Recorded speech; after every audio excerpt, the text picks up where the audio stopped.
Bonjour à tous, ici Alexandre Barthélémy. Bienvenue dans ce coaching collectif. Nous sommes le jeudi 29 août, 16 heures, et je commence tout de suite avec Jean-Michel et Marc-Antoine. Je vous écoute.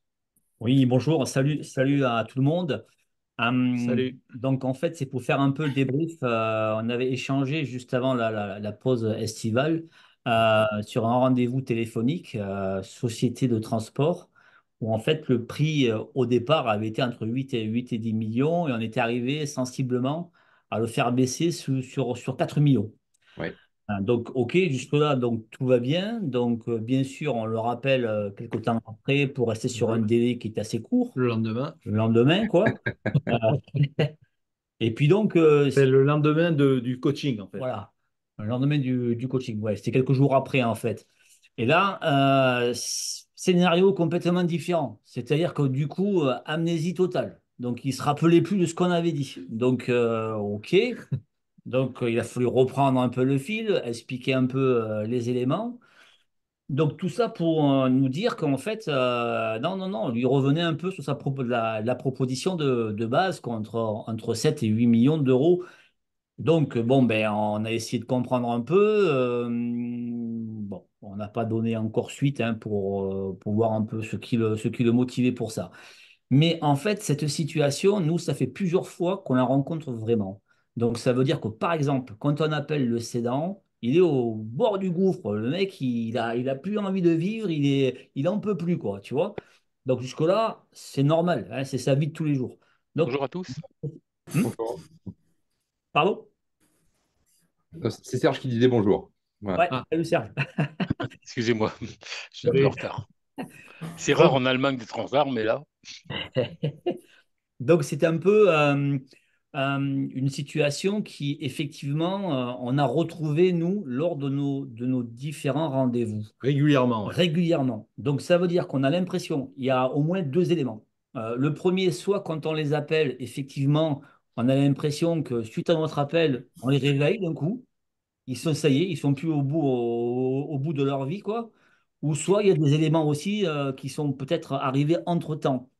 Mais voilà, je suppose que ça ne nous arrive pas qu'à nous, Alexandre. Donc voilà, comment tu peux traiter ça, parce que pour nous, c'est la deuxième fois, voire troisième Ah oui, fois, oui, mais même, oui, et même même plus plus. que ça, qu'en rendez-vous physique, c'était pareil. C'est-à-dire qu'en rendez-vous physique, on avait bien mis le cadre, on avait bien évoqué le contexte, on avait bien parlé du tarif, de l'ouverture, de la possibilité, bien sûr, de négocier le prix, bien sûr, de voir sur un étalement. Donc tous les feux étaient au vert. Et lors du rendez-vous physique, eh bien, en fait, voilà. Alors, tant mieux, quoi. Tant mieux pour eux s'ils ont trouvé quelque chose de super bien. Mais ça a changé en quelques jours. Alors, est-ce que ça vous est déjà arrivé, Alexandre, à d'autres? Et Et, comment le et gérer? comment le gérer? Comment le traiter? Parce que je pense que c'est pas la première fois que ça nous arrive. Alors, peut-être que c'est nous aussi, attention, hein, Ah, bien sûr. peut-être que c'est nous, peut-être qu'on est dans la méthode, peut-être qu'on est trop dans la méthode, je ne sais pas. Mais ça, c'est intéressant d'échanger parce que ce problème-là, on le rencontre. Donc, je suppose que d'autres l'ont rencontré aussi. Voilà. Oui, c'est une bonne remarque que vous avez tous les deux. Ça peut arriver, ça m'est pas arrivé autant que vous sur ça. Ben, nous, c'est. Mais ça peut arriver, en effet. Et c'est là où on voit que la session d'entreprise est très émotionnelle, finalement. Ils arrivent avec une problématique, vous la réglez, mais ils comprennent aussi que vous êtes intéressé. Et c'est là, justement, où ils vont parler à leurs experts comptables, parler à leurs femmes, parler à leurs associés, par exemple. Donc, oula, t'as fait une bêtise. En résumé, reviens sur tes paroles. Si vous respectez la méthode, il y a pas grand-chose à faire. C'est juste le nombre, on va dire, de cédants que vous verrez qui va améliorer la chose, parce que statistiquement, bon, il n'y en a pas 100% qui reviennent sur leurs paroles. Si c'est 50%, par exemple, bah forcément, vous aurez plus de résultats positifs en nombre. Si jamais ils sont, on va dire, un peu de mauvaise foi, en disant, voilà, je vous ai jamais dit ça hier, c'est pas vrai, voilà, en résumé, vous mentez.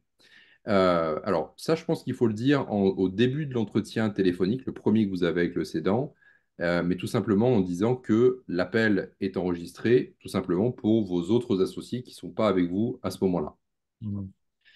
Mais Ok. ça n'arrange pas les choses. Si demain, ils Non. vous disent non, finalement, j'ai réfléchi, je veux pas, ça marche que si ils vous disent non, j'ai jamais dit ça. Là, vous sortez l'enregistrement et vous lui montrez. Ça ne changera pas la phase du deal. Ah, Si jamais voilà, il se rétracte, il se rétracte, malheureusement, il n'y a qu'une chose à faire à ce niveau-là. C'est où vous allez dans son sens au niveau prix en disant, OK, je veux bien que vous rétractiez sur la négociation que vous avez eue hier, mais par contre, c'est moi qui choisis les conditions de oui. paiement.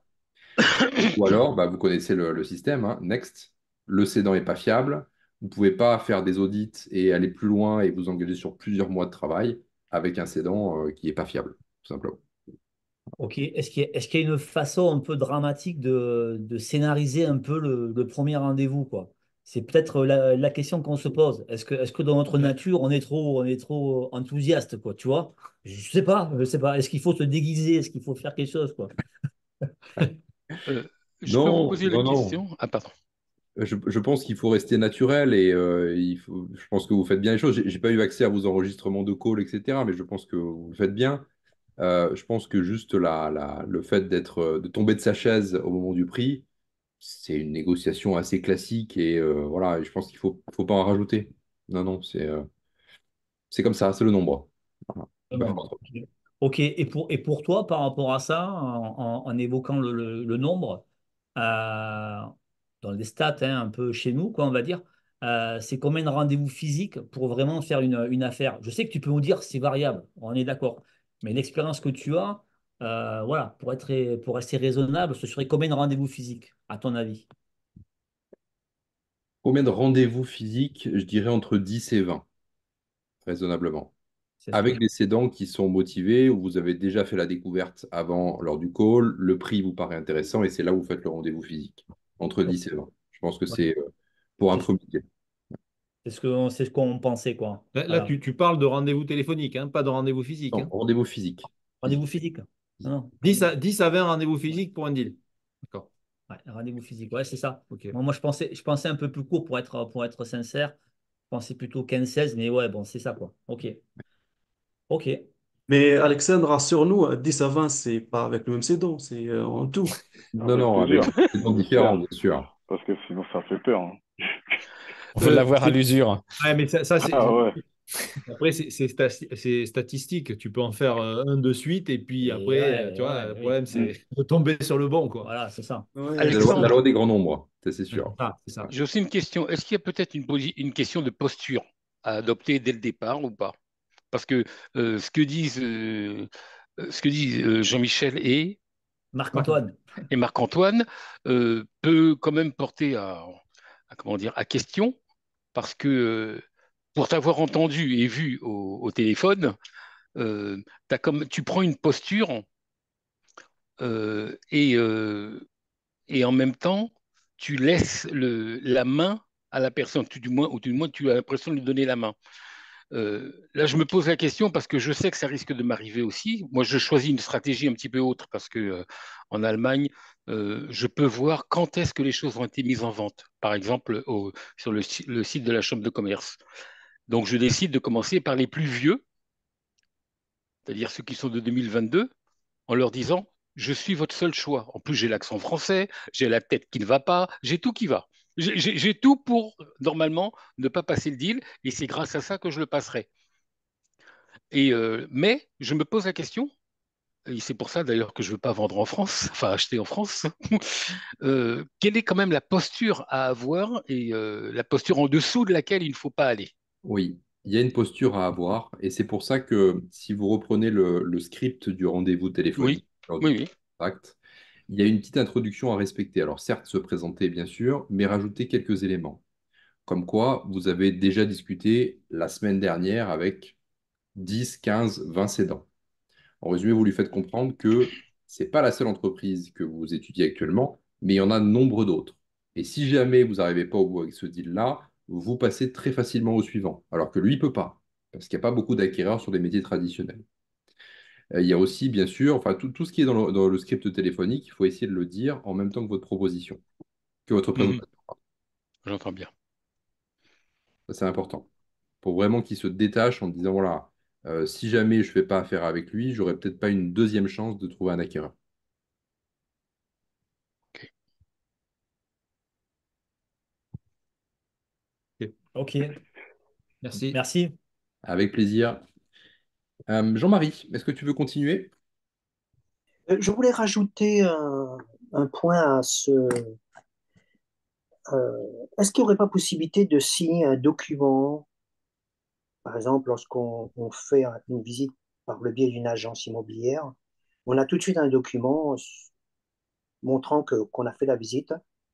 Est-ce qu'il n'y a pas lieu, par exemple, dans ce genre de situation, de signer un document, quoi? Alors, les deux documents qui sont avant le contrat de cession, c'est l'accord de confidentialité, mais ça ne nous aide pas beaucoup pour le côté négociation. Et ensuite, le seul document, entre guillemets, officiel, bien que pas engageant ni d'une partie ni de l'autre, c'est la lettre d'intention ou la head of terms.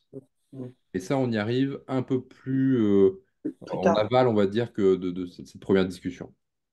D'accord. Juste à ce sujet-là, Alexandre, je me permets une question avant que le suivant passe. Tu évoques dans l'information le fait de dire on lui fait signer la LOI lors de l'entretien si les conditions, entre guillemets, sont réunies pour essayer de l'engager. Concrètement, tu fais comment si tu es dans un lieu où tu n'as pas d'imprimante? Tu es venu avec des documents vierges que tu as juste qu'à compléter pour les faire signer.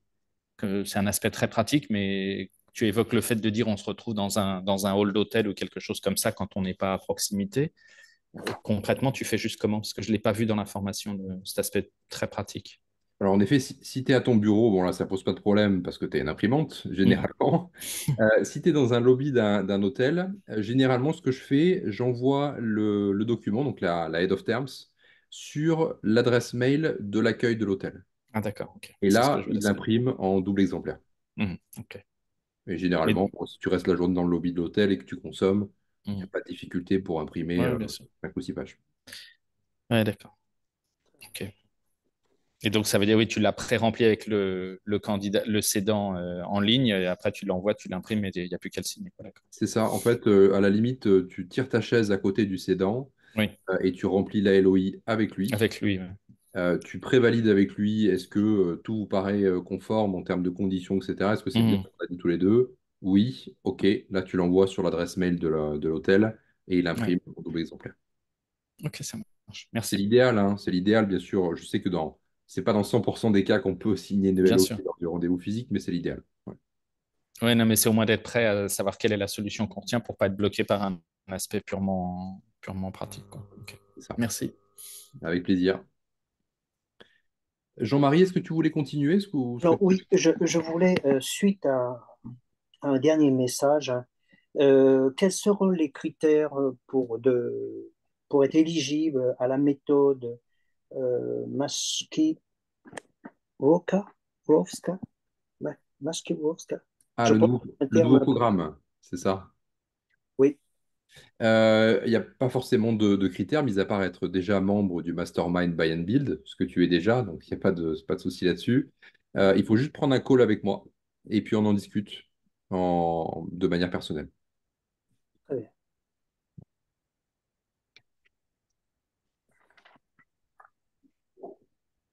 OK. Herbert, tu veux continuer? Oui, alors bonjour à tous, je vois beaucoup d'expérience en fait ici. Moi, peu, j'ai commencé vraiment dès le mois de juillet et j'ai eu un été chronophage. Mais bon, je vous connais pour beaucoup d'entre vous parce que je consulte quand même tous les coachings systématiquement. Après, moi, j'ai du coup des questions un petit peu de base parce que j'en suis encore qu'au moment du sourcing. Donc, je vais pas être chronophage et occuper tout le temps des gens qui sont déjà dans les deals parce que bon. Ils ont des questions qui sont peut-être plus importantes, mais Non, non, voilà, je en t'en fait, prie. Je t'en prie. moi, en fait, par rapport à mes questions sur le sourcing, c'est plutôt par rapport aux bases de données. Sur les bases de données, par exemple, sur Manageo, je me demandais quand même s'il fallait pas indiquer le nombre de salariés parce que ça peut aussi réduire le nombre d'envois. Je donne un exemple. Si je suis par exemple sur le transport, dans ma région, je vais arriver à 4 ou 5 000 envoi possible, sachant que j'ai pas de critères de sélection ni sur le nombre de salariés. Alors, je présume que au-delà de 49 salariés, enfin, au-delà de 100 salariés, je dirais même, on est plutôt sur des trucs dont la cible ne nous correspond plus, hein, probablement. Je pense qu'on est déjà dans les sociétés qui sont peut-être au-delà de 10 millions d'euros.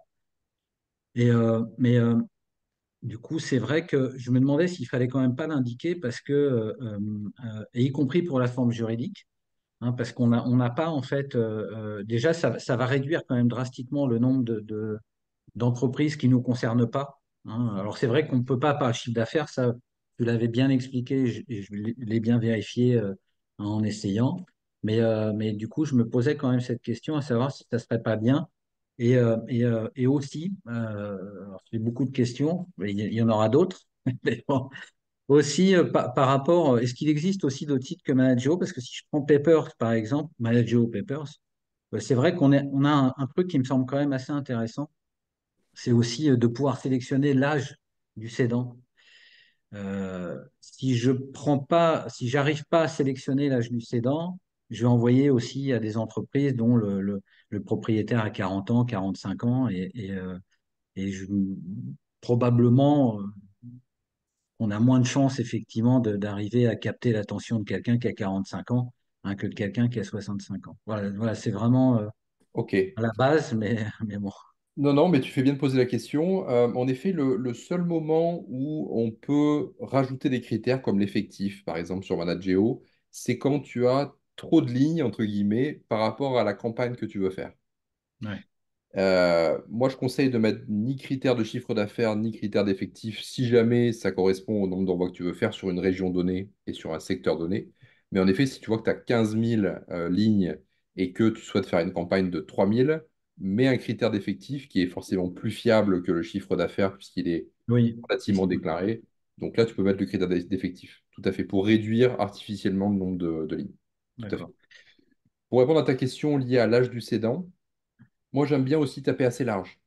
Parce que finalement, même si notre intérêt, c'est quand même de cibler des cédants au-delà de 60 ans ou 65 ans, tu as aussi beaucoup de personnes qui ont entre 40 et 60 qui souhaitent changer de secteur d'activité, qui sont trop dans l'opérationnel, qui travaillent peut-être 70 heures par semaine et qui ne voient pas grandir leurs enfants. Ça peut être une motivation presque aussi puissante que quelqu'un qui veut partir à la retraite. D'accord. Donc Ok. je pense qu'il faut pas se fermer la porte là-dessus. D'accord. Alors, j'ai une autre question. C'est au niveau de la crédibilité, à partir comment on gère les doublons? J'imagine qu'on est de plus en plus nombreux dans le mastermind, qu'on le sera probablement de plus en plus. Après, la question que je me pose, c'est le cédant qui va recevoir deux courriers, même si on le modifie, hein. Moi, j'ai modifié quelques trucs, mais je garde quand même les grandes lignes parce que j'ai pas l'expérience, évidemment, hein, donc, ou en tout cas utile pour pouvoir arriver à faire quelque chose qui vient de moi. Mais du coup, je me posais la question, comment tu le gères ça? Parce que probablement que ça va arriver, proba- peut-être même maintenant, ou plutôt dans un avenir plus ou moins proche, parce que je vois qu'il y a quand même beaucoup de gens qui commencent à s'inscrire sur le mastermind. Voilà, comment tu fais? Parce que le cédant qui reçoit quasiment deux courriers identiques, je ne sais pas comment le gérer, je ne sais pas du coup non plus. Moi, j'en reçois deux identiques avec deux noms différents, deux personnes différentes ou des entités différentes. C'est pas forcément une question de crédibilité, mais je me pose quand même des questions, quoi. Je me dis, finalement, mon activité, il y a quand même plein de repreneurs et ça va être compliqué après à gérer. Enfin, je pense que ça sera peut-être compliqué à gérer dans la relation qu'on va avoir avec le cédant, hein. C'est une très bonne remarque. En effet, le projet, c'est quand on va arriver à 500 membres dans le mastermind, c'est de supprimer le modèle de courrier que l'on a actuellement. Justement pour éviter ce phénomène que tu décris là et avec justesse. Les doublons, c'est déjà arrivé par le passé. Je crois que c'est arrivé il y a 6 ou 7 mois. C'est plus arrivé depuis, ou du moins on ne fait pas la remontée d'informations. Mais le but, quand on sera 500, c'est justement de supprimer ce modèle, de remplacer par une vidéo sur comment créer son propre courrier avec l'outil ChatGPT, par exemple, D'accord. et que chacun puisse envoyer son courrier. Alors, ça n'empêchera pas que les cédants recevront beaucoup de courriers. Bon, alors, il existe aujourd'hui 30 000 repreneurs en France. Même si un jour on est 500 ou 1000, ce que je souhaite, on restera quand même une goutte d'eau parmi les 30 000 repreneurs. Parce qu'il faut savoir une chose, c'est que les cédants d'entreprise, surtout quand ils approchent 60 ans, ils sont certes sollicités par des repreneurs, nous ou d'autres, mais aussi par des brokers, par des banques, voilà, par plein de gens comme ça. Donc on restera une goutte d'eau quand même, mis à part si un jour on est 10 ou 15 000. D'accord, ok. Bon. Alors, c'est vrai que moi, toutes les questions que je pose, c'est vraiment par rapport au début, pour moi, hein, évidemment. Après, j'en aurai sans doute plein d'autres, mais au fur et à mesure où j'avancerai, donc après le sourcing, dès que je commencerai à avoir des contacts, hein, évidemment, voilà, moi, je suis systématiquement quand même les coachings, mais voilà, en tout cas, j'ai d'autres questions, évidemment, mais je pense que je ne vais pas monopoliser. Alors, j'aurais quand même, si, excusez-moi, une dernière question quand même.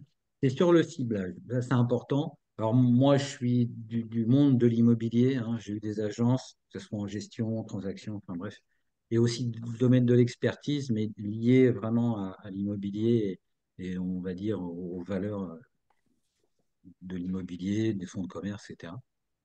Mais du coup, j'ai envie aussi de changer, en tout cas de me projeter sur d'autres types de métiers. Et tu parlais dans le précédent coaching du transport. Il y avait eu, je crois que c'était avec Augustin qui est un spécialiste, hein, des transports, un expert des transports. Un expert de la Ouais, supply chain. expert des transports, ouais, donc d'ailleurs c'était très intéressant ce qu'il avait dit. Alors, tu disais que c'était relativement facilement finançable par rapport aux ABL, mais que les marges, effectivement, elles sont moyennes et qu'il y a une forte concurrence.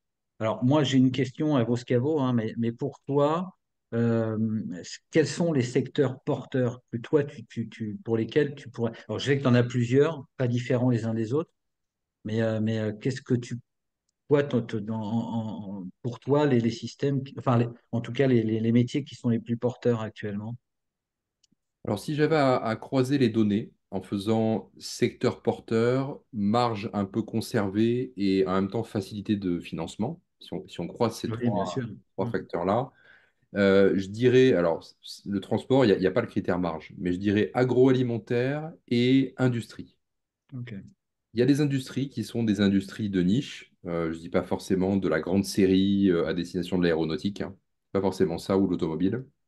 Mais il y a par exemple, j'avais étudié il y a longtemps une coutellerie à Thiers, à côté de Clermont-Ferrand, sur des modèles de couteaux très spécifiques pour les chefs cuistots étoilés dans le monde, par exemple. Ça, c'est pas des très grandes séries, c'est un peu artisanal, mais c'est des boîtes qui font 1,5 million, 2,5 millions, 3,5 millions depuis déjà 20 ou 25 ans. L'aspect patrimonial est là, le savoir-faire est là aussi, et c'est des boîtes, c'est des petites pépites. Voilà, la marge est là aussi, D'accord. Et toujours en B2B. toujours en B2B. Que ça Ok. pour pouvoir faire le financement lié au facteur. D'accord. Ok, alors le transport, c'est vrai que c'est quelque chose qui m'a intéressé, y compris la logistique. Et Augustin parlait de quelque chose d'important quand même, c'est la capacité de transport, les risques. Et toi, je sais que tu as une société de transport, parce que tu l'as évoqué déjà. Comment tu la gères, toi, cette capacité? C'est le responsable de l'exploitation qui est monté en tant que directeur général. Ok, Donc donc lui était la accrédité, structure te permettait déjà de faire monter en compétence. c'est ça, tout à fait. Ok, d'accord. Bon, voilà, je vous embête pas plus, je vous écoute et je profite de votre expérience, hein, et puis je reviendrai, hein, quand ça sera. J'interviendrai éventuellement aussi. Hein. Bon, bah merci beaucoup en tout cas. Avec grand plaisir. Merci Hein. Herbert, merci de tes Merci. questions. Moi, j'ai juste deux secondes pour Herbert, pour avoir fait partie d'autres réseaux. Ce qu'il faut voir, au-delà du nombre de participants, il faut voir le nombre de participants actifs. Et souvent, il est bien moindre. Donc, je crois Alors, qu'il faut. tu parles pour les participants au Ah, mastermind, c'est ça? je disais, on est 300. Après, Oui, oui, les oui. actifs, je ne sais pas combien on est. Mais si tu veux, il faut. Ouais, je crois qu'il faut faire son chemin. C'est Oui, c'est intéressant de profiter de l'expérience des autres. oui, bien sûr. Pour pas que tout Après, j'ai ça pas soit d'inquiétude, hein, volontaire. sur le nombre de participants. C'est pas vraiment, j'ai pas d'inquiétude là-dessus. C'est juste, si tu veux, la crédibilité qu'on peut avoir vis-à-vis de notre preneur. Imagine qu'on est en négociation et toi et moi sur une boîte de transport, par exemple, ou de ce Mais que tu si veux. tu veux, ça peut arriver, mais, Ouais. je veux dire, c'est à mon sens, hein, c'est le risque, il est quasi nul, quoi. Oui, ça Ouais, peut ouais. arriver. C'est Tant déjà mieux, arrivé, ça peut tant arriver, mieux. mais C'est une bonne réponse pour ma question. C'est parfait. Merci beaucoup. après. Ça marche. Je crois que Florent voulait poser une question. Florent, je crois, dans le chat. Si tu es là, Florent.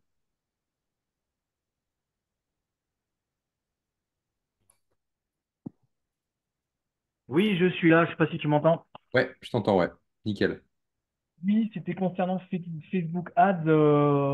Bon, parce que moi j'ai suivi tes conseils, j'ai rien fait cet été, juillet, août. Je crois qu'il y en a qui ont fait des campagnes de pub sur Facebook Ads.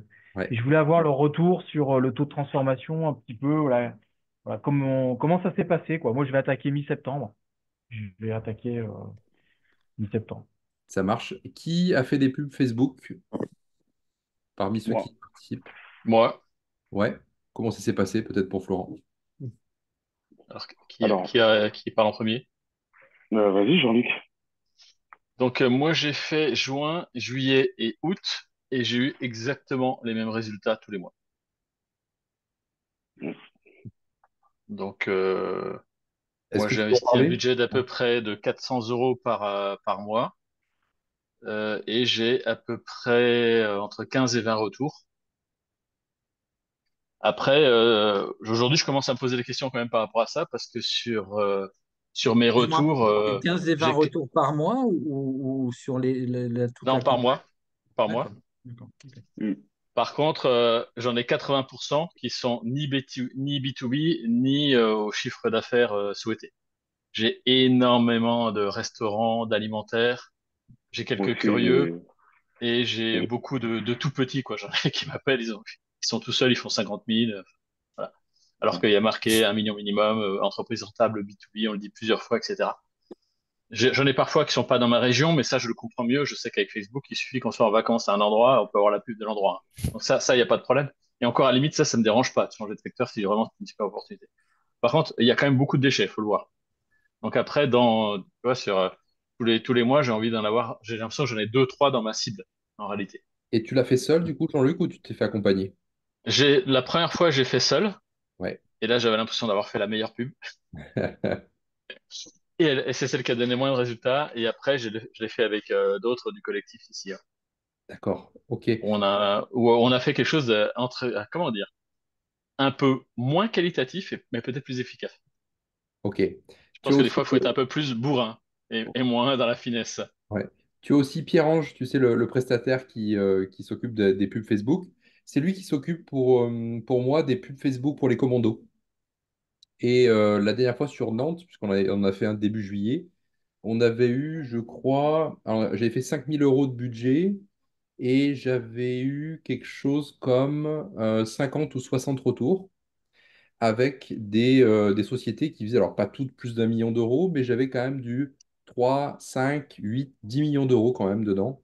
Donc je pense que ça va aussi varier selon les régions et selon les questions qui sont dans le formulaire aussi. Il faut Ouais, vraiment bah, les questions, tu les sais, questions, on a à peu près celles que tu nous avais recommandées. ouais, Après, donc, moi, je suis sur une zone un peu plus large. J'étais sur Auvergne-Rhône-Alpes. Alors, on est quand même plusieurs sur Auvergne-Rhône-Alpes en pub en même temps, ouais. y compris des gens qui sont dans d'autres programmes, hein, qui sont pas dans le Mastermind. Euh, on a eu un cas, d'ailleurs, où on a été à trois appelés sur la même personne. Bon, c'est arrivé une fois. Euh, et pas un super dossier en plus. Donc, le gars, il était ravi. Je crois que personne n'allait au bout avec lui. Mais ouais, ouais, après, c'est sûr que je pense que peut-être qu'il faut mettre des très très gros budgets. Bon, de toute façon, faut trier, quoi. Faut trier. Faut trier. C'est de la Et, masse, là, pour le et, coup. ouais, et moi, au début, pour l'instant, je réponds à tout le monde, même ceux qui sont pas dans ma base. Je leur envoie un SMS pour leur dire, voilà, j'ai vu que vous avez répondu, vous ne correspondez pas à mon profil. Je vous laisse mon numéro si vous voulez m'appeler. Mais je fais pas l'effort d'essayer de fixer un rendez-vous avec eux, parce qu'on perdrait trop de temps. Et je veux pas non plus les décourager par rapport au fait qu'on met en avant un collectif qui pourrait peut-être recroiser, que voilà. Je vais être courtois, quoi, on va dire. Ok. Merci de ton Et j'en ai retour. deux, trois qui me donnent des coordonnées qui sont pas les bonnes. Ok. Et là, j'en ai un il m'a mis le bon email. Donc, en fait, là, je suis en train de voir que l'email est bon. J'ai trouvé la société et tout. Mais le numéro qu'il m'a mis n'était pas le bon, donc c'est bizarre. Et là, maintenant, j'essaie de le contacter. Et j'ai sa secrétaire qui filtre. Alors, je lui dis, bah, c'est une question personnelle. Elle me dit, oh, bah non, faut m'en dire plus. Je dis, bah, c'est lui qui m'a contacté. Il veut que je le rappelle. Mais il y avait une erreur sur le numéro. Donc là, ça fait 3 jours que je les harcèle pour essayer d'avoir le DG. Mais, ouais, c'est bizarre. Ok. Merci de ton retour, Jean-Luc. Randy, tu veux parler de ton retour peut-être pour Florent? Alors, franchement, moi, j'ai eu pas mal de leads pour le coup. Après, comme Jean-Luc, ils sont pas tous qualifiés. Il y a de la restauration, je suis tombé sur des trucs type gîte, des trucs comme ça. Mais sinon, dans l'ensemble, euh, j'ai quand même pas mal de boîtes quand même dans le B2B. Donc, c'est pas mal. Après, ils font pas tous forcément 1 million, ce qu'on voudrait. Ils font autour de, on va dire, 800 000 à 2 millions pour les meilleurs. Et quand j'essaye d'aller plus loin, c'est pas forcément celle qui fait 2 millions qui est forcément la plus saine. Mais après, voilà, quoi, ça, ça me met en exercice et derrière, ça me conforte un peu sur, déjà sur ce que je fais et pour la suite aussi également. Mais c'est vrai que la plupart, comme Jean-Luc l'a dit, moi je suis en région parisienne par exemple, c'est pas forcément sur ma région que je trouve. J'avais trouvé Bordeaux, Lille, Laval, etc. Donc franchement c'est pas mal pour le coup. Ça fonctionne plutôt bien. Après j'ai mis un budget similaire, 350 je crois à peu près. Et par mois j'ai peut-être 10, 12. Et sur les 10, 12 il y en a peut-être deux ou trois qui sont vraiment qualifiés et avec qui j'ai eu un entretien ou un échange de documents. Et puis derrière, ben, entre ce qu'ils disent et la réalité des chiffres, parfois c'est un peu différent. Et bon, pour certains, j'ai pas donné suite. Et pour d'autres, négociations trop compliquées, donc on squeeze, quoi.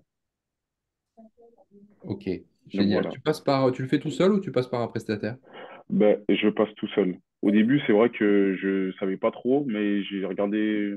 Enfin, j'avais eu un échange avec des membres du groupe de Paris et en fait, bah, ça avait l'air compliqué au début, mais en fait, en s'exerçant, j'ai quand même appris un peu. Donc, j'ai laissé ma pub de base. Elle n'est pas terrible, mais en tout cas, ça me ramène un peu de lead, donc ça va. Mais je vais essayer de peut-être m'entourer ou parce que c'est vrai que je voudrais avoir plus de leads qualifiés.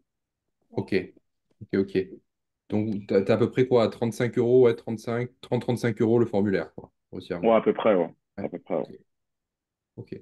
Florent, tu as eu tes réponses? Euh, oui, impeccable. Merci, merci beaucoup. Moi, j'attaque en septembre. Nickel. Merci, Florent. Je crois que Serge a levé la main tout à l'heure. Serge, tu veux continuer? Oui, c'était sur le principe de la publicité. Moi, je la fais pas parce que je suis pas avec vous, parce que je suis pas en France. Mais j'étais en train de penser, est-ce que ça vaudrait pas le coup d'étudier au moins le fait de faire comme une publicité de réseau? C'est-à-dire, on est le réseau Buy and Build ou Mastermind, et les gens peuvent nous trouver soit par région ou bien soit par spécialité. Moi, j'ai toujours travaillé en vente là-dessus au niveau France, et à chaque fois, on avait donc, quand on avait une demande, on regardait là où c'était, on le réattribuait à celui qui était plus qualifié. Alors, le gros avantage, si jamais on fait ça, c'est-à-dire que du coup, on peut avoir une pub quasi permanente sur le support qu'on a choisi et on se sépare les coûts, quoi. Enfin, je veux dire, on se mutualise les coûts. Pourquoi pas? Tout à fait. C'est une bonne idée. Et je Et crois que c'est pourquoi ce pas? que fait Marc Fourré, hein, il me semble, hein. Ouais, Il me ouais, semble. ouais, c'est ce qu'il fait. Ouais, Ouais. c'est exactement ce qu'on fait avec le groupe Idéal Ouais, Reprise. Quand je disais que je faisais ouais. avec d'autres Hmm. membres, là, on devait être une douzaine seulement pour Mm. juillet. Mais là, pour septembre, je pense qu'on va monter à 25-30. Après, on se détermine des secteurs, par contre. Oui, Et on c'est ça, investit hein. le budget qu'on veut sur notre secteur. C'est ça. Ouais. Mais Ça par peut être contre, un on C'est ça utilise qui la est secteur. même investissé, pub, ouais. C'est ça. le même ciblage. Ouais. Ça peut Il y être a une. quand Quand tu même, parles de secteur, tu parles secteur géographique ou oui, d'activité? géographique, ouais. Bah, d'activité, il n'y en a pas Géographique, sur ouais. Géographique. Facebook. Mm. C'est le problème de D'accord, ok, non, Facebook, c'est mais que tu comme je... filtres pas l'activité, ouais. Donc, Non, c'est mais je veux Ah oui, dire, géographique. d'accord, pardon. par Oui. rapport aux réponses, on peut aussi donner par rapport aux réponses. Hmm. Je sais pas si, par exemple, il y a un Oui, retour à non, faire. Je sais pas, hein, oui, c'est une on pourrait en effectivement, mais brut. en fait, aujourd'hui, on n'a pas de structure. Donc, il n'y a pas de secrétaire, il n'y a pas quelqu'un qui va filtrer. En fait, tu reçois tes leads sur ton secteur C'est et à toi fiché, ouais. de faire ce Ouais. que tu veux. On pourrait imaginer Mm. de faire quelque chose de plus lourd, mais c'est quand même, c'est un collectif, c'est déjà super. Mais c'est Non, mais pas non plus le collectif, organisé. du coup, la répartition, vous la faites par compétence ou par zone géographique? C'est-à-dire, Non, toi, non. par En exemple, tu as une fait, zone chacun dans le géographique. groupe décide. Par exemple, moi, je dis, tiens, j'ai envie d'investir sur Rhône-Alpes 400 euros. Mhm. Quelqu'un d'autre dit, moi, j'ai envie d'investir sur Paris 800 euros. Un autre dit, moi, j'ai envie d'investir sur l'île. Donc, en fait, chacun dit la zone sur laquelle il veut être en pub. Aujourd'hui, il se trouve qu'on s'arrange pour pas être à deux sur le même secteur pendant la Oui, période de la pub. D'accord, ok. oui. Donc, sur C'est, Rhône-Alpes, je crois qu'il y avait eu le cas, donc on avait un peu redessiné le secteur, j'avais enlevé Lyon, enfin, des trucs, mais Et moi, j'avais c'est une question. géographique. Parce Est-ce qu'en fait, c'est que... le seul filtre qu'on peut faire sur Facebook, il est géographique en réalité. Mhm. Moi, j'avais juste une question. Est-ce que quelques-uns ont un retour d'expérience sur de la prospection Île-de-France ou pas? Ouais, c'est le secteur où il y a le plus Ouais, d'opportunités, hein. C'est énorme, même en pub, clairement, on voit que, c'est ce que ouais. je disais, selon les régions, c'est pas du tout la même chose. Non, Paris, c'est pas la même force de c'est frappe. énorme, c'est Mm. le double des résultats que tu as dans les autres secteurs. Mhm. Je sais pas si Alexandre est d'accord, et les grandes villes, globalement, où il y a de l'industrie, les retours sont pas du tout les mêmes avec le même budget Facebook, c'est normal. Mhm. Mhm. C'est vraiment proportionnel au Mais potentiel du secteur, hein. Ça, oui, non, pas ok, photo, hein. ma question était plus par rapport à la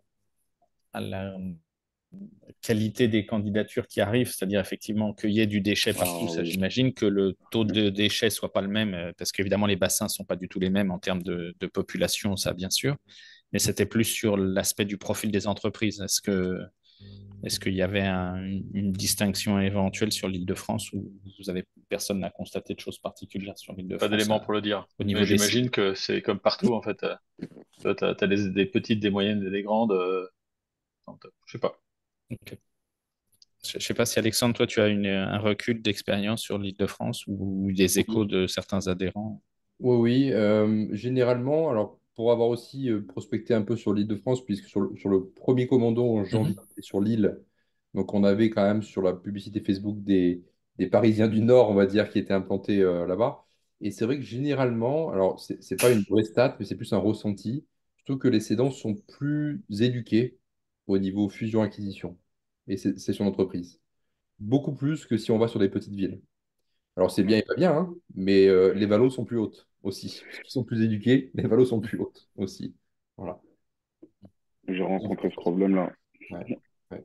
Voilà. D'accord. Ok, merci. Qui veut continuer?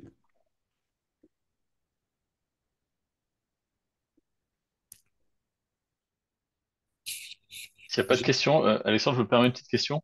Ouais. Et comme là, en ce moment, j'étudie pas mal de dossiers, même si je manque d'infos pour les présenter, parce que je suis pas à la fin. Je me suis rendu compte dans les formules de quelque chose dans le tableau, et du coup, je me suis dit, ah, c'est peut-être mal compris. Alors, je vais expliquer. En plus, ça va permettre de réviser pour certains. On essaie au maximum, si on peut, de financer avec les fonds de l'entreprise. Donc, pour ça, il y a trois choses. Je- on a dit l'affacturage, il y a l'ABL, donc le fait de refinancer des actifs, mais il y a aussi le fait d'avoir un excédent de trésorerie. Ouais. J'ai même envie de dire que c'est le premier des trois, si on a le choix. Ok. Ensuite, il y a le sujet de dire, bon, ok, voilà, ça c'est des fonds disponibles, maintenant il faut les remonter, on en a parlé lundi, il faut les remonter dans notre holding. Et là, pour les remonter, on a deux manières de le faire. Soit on fait des dividendes. Là, l'avantage, c'est que cet argent, il est donné, enfin, il est donné. C'est comme si c'était une rémunération de la holding, donc on n'aura jamais à le rendre. Et il est légèrement taxé, mais c'est pas énorme parce qu'on a 95% d'abattement, tu expliquais, et ensuite on est taxé sur le 5% qui reste. Donc quand on revend 100 000, finalement, ça nous coûte très peu. Donc ça, c'est une des solutions. Soit il y a l'autre solution, on a dit, c'est de faire une convention trésorerie. Ça permet de faire remonter de l'argent. Par contre, cet argent, il est noté dans les comptes, on le doit toujours, donc il faudra le rendre un jour. Après, il y a les limites dans ça, et c'est là que j'ai l'impression de ne pas avoir parfaitement compris. Je pensais que la limite, quand on faisait des dividendes, c'était de laisser au moins la moitié du capital de l'entreprise. Et en fait, la formule, elle dit pas tout à fait ça, elle dit le capital social moins la moitié du capital. Oui, D'accord. Donc, parce que des fois, on a un excédent de trésorerie qui est supérieur au capital social. Et je me dis, mince, je peux pas le prendre. tout à fait. C'est une petite coquille, je pense, dans la formule. Alors, en effet, voilà, la bonne formule, c'est au maximum, donc la totalité des fonds propres et au maximum 50% du capital social. Donc, si par exemple il y a 500 000 euros de fonds propres, il y a 100 000 euros de capital social, on peut remonter jusqu'à 450 000. OK. Mais si avec l'excédent de trésorerie, l'ABL, la facturage, on arrive à 650. Moi, je me suis dit, tiens, dans le monde absolu, si je laisse 50 000, donc la moitié du capital, c'est super. Mais non, je peux pas. Bah, tu peux remonter 450, mais tu peux pas remonter plus. Ouais, on peut pas remonter plus. C'est Ensuite, donc dans pour ce les... cas-là qu'on se pour- dit qu'il faut pas recourir à la facturage si on a déjà ce qu'il faut avec l'excédent de trésorerie. Non, parce que le reste, tu peux le faire sous format convention de trésorerie ou management de fee, par Oui, exemple. c'est ça, exactement, c'est ce que je disais. Donc ça, c'est la limite pour les dividendes. Ouais, Par contre, on n'a pas de limite pour la convention de trésorerie, sauf que l'argent, il faudra le rendre. exactement. Il n'y a pas C'est-à-dire de qu'il faudra trouver un moyen de se verser des dividendes à un autre moment. C'est ça, tout à fait. En management de fee, théoriquement, tu n'as pas de limite non plus. C'est juste qu'il faut bien prouver que c'est la rémunération de la holding qui est propriétaire. Il faudra bien prouver que en face de ce chiffre que tu vas remonter, il y a bien une prestation de gestion et de management. Ça Ça veut dire que attention, si, le gouvernement c'est, est assez tatillon là-dessus, hein. Il check là-dessus. mais c'est-à-dire si tu as ton rôle de président en tant que via la holding Oui. et que donc du coup tu fais un point hebdomadaire avec ton gérant, ça ne suffit pas comme prestation? Alors, si c'est contractualisé, ça suffit entre guillemets, mais après, ça dépend les montants. Tu vois, par exemple, tu peux te verser 50, 100 000, 150 000 euros par an. Ça va passer au niveau taxe, fisc. Mais si demain, tu veux remonter 700 000, Ah oui.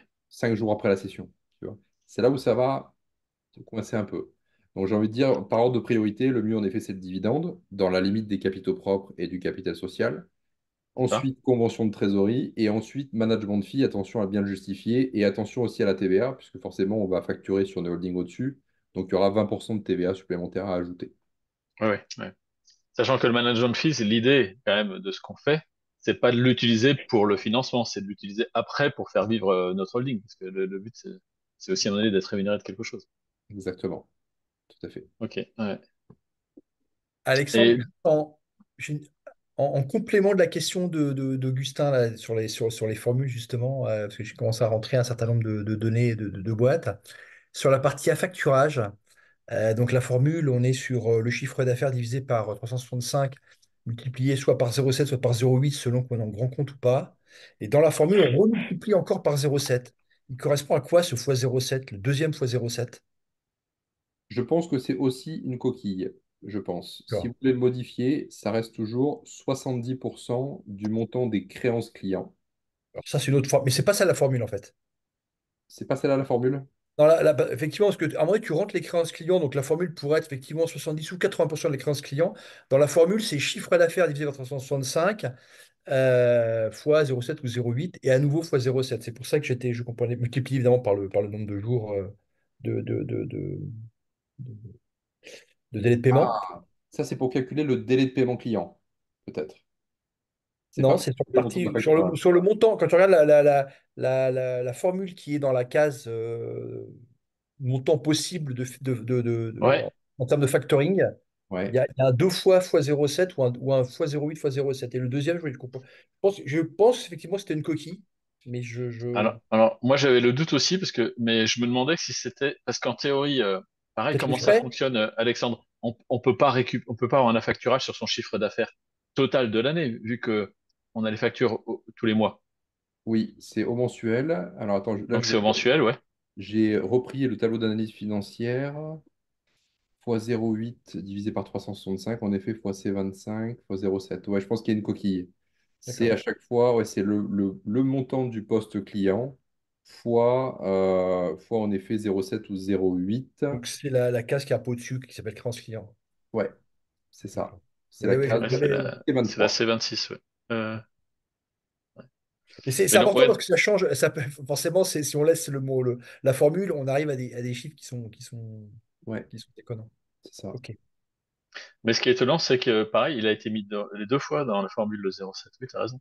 Ouais, C'était ma question, ouais.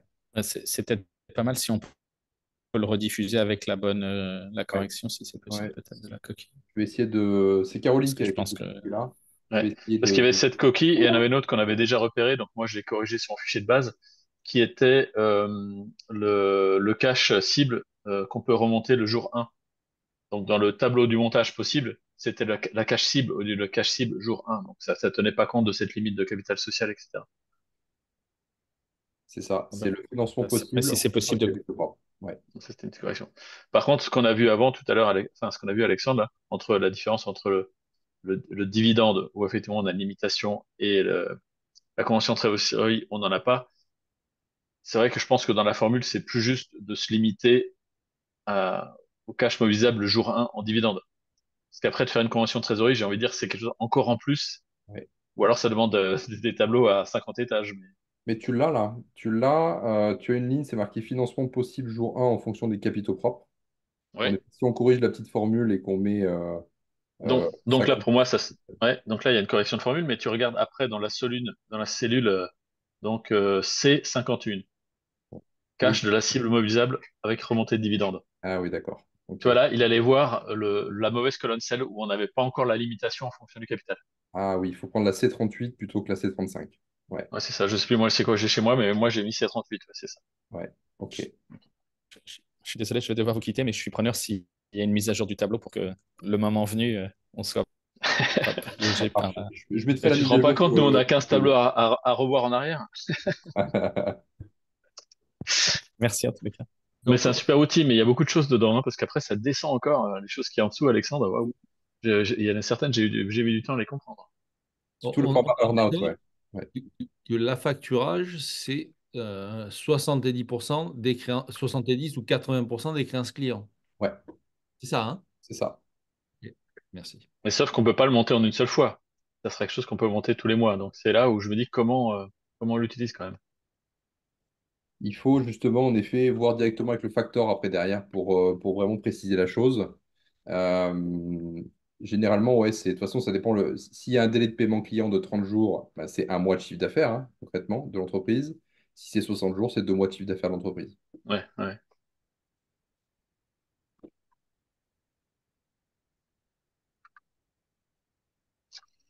Ouais. D'autres points qui sont à voir? J'ai une question au niveau stratégique par rapport à mon objectif. J'ai l'intention, je suis en train de viser les sociétés de construction métallique. Euh, J'en ai pas mal à contacter.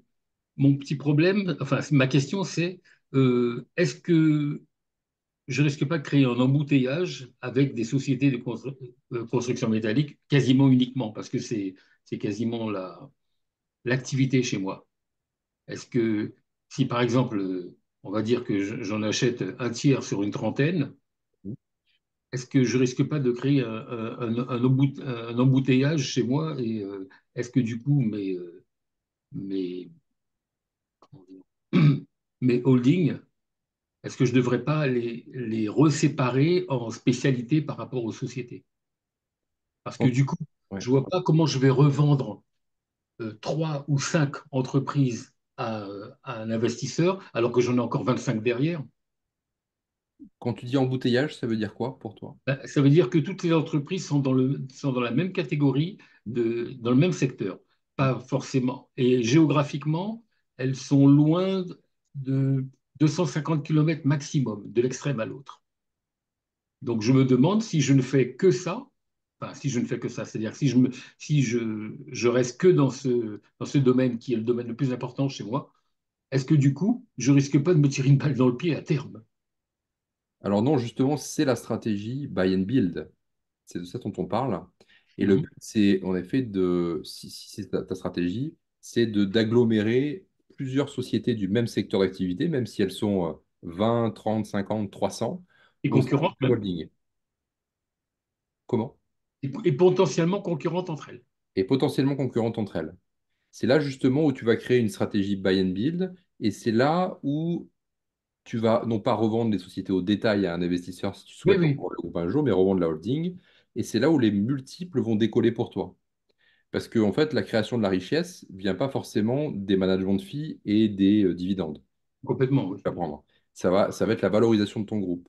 Toi, quand tu vas acheter des sociétés au détail à 3 fois le résultat net, si Mhm. demain tu agglomères, je sais pas, 20 ou 25 sociétés du même secteur au sein d'une holding, ton multiple d'exit, il va booster jusqu'à 10 fois ou 15 fois l'excédent brut d'exploitation. Et c'est cette différence entre ton prix d'achat et le prix de vente qui va te rendre immensément riche. Parce que justement, je suis en train de regarder aussi les sociétés qui font potentiellement moins d'1 million d'euros, parce que dans ces cas-là, quand on fait moins d'1 million d'euros, c'est parce qu'on a un savoir-faire tellement spécifique qu'on est une niche dans la niche. Ça J'ai aussi. remarqué. J'ai remarqué. Il faut juste bien regarder, savoir si tu peux mettre quelqu'un pour la piloter. Parce que souvent, quand Voilà. elles sont petites, dit peu d'employés, il dit Oui, souvent c'est un ça. gérant qui est dans l'atelier et difficilement remplaçable. C'est juste la limite en fait de ça, hein. D'accord. Ok. C'était juste cette question d'embouteillage qui me gênait un peu parce que en Allemagne, on n'est pas très créatif à ce niveau-là, quoi. Je veux dire, quand quelque chose marche, tout le monde le fait. Ok. Oui, c'est comme ça ici. Ça Voilà, marche. Ok. c'est ma question. Merci Serge, merci de ta question. Qui d'autre veut poursuivre? Moi, j'ai une question, Alexandre, pour Ouais, toi. ouais. Alors, je me suis entretenu en fait avec un cédant, etc. Ils m'ont envoyé ces documents, entreprise, menuiserie, précision, etc. Clientèle B2B.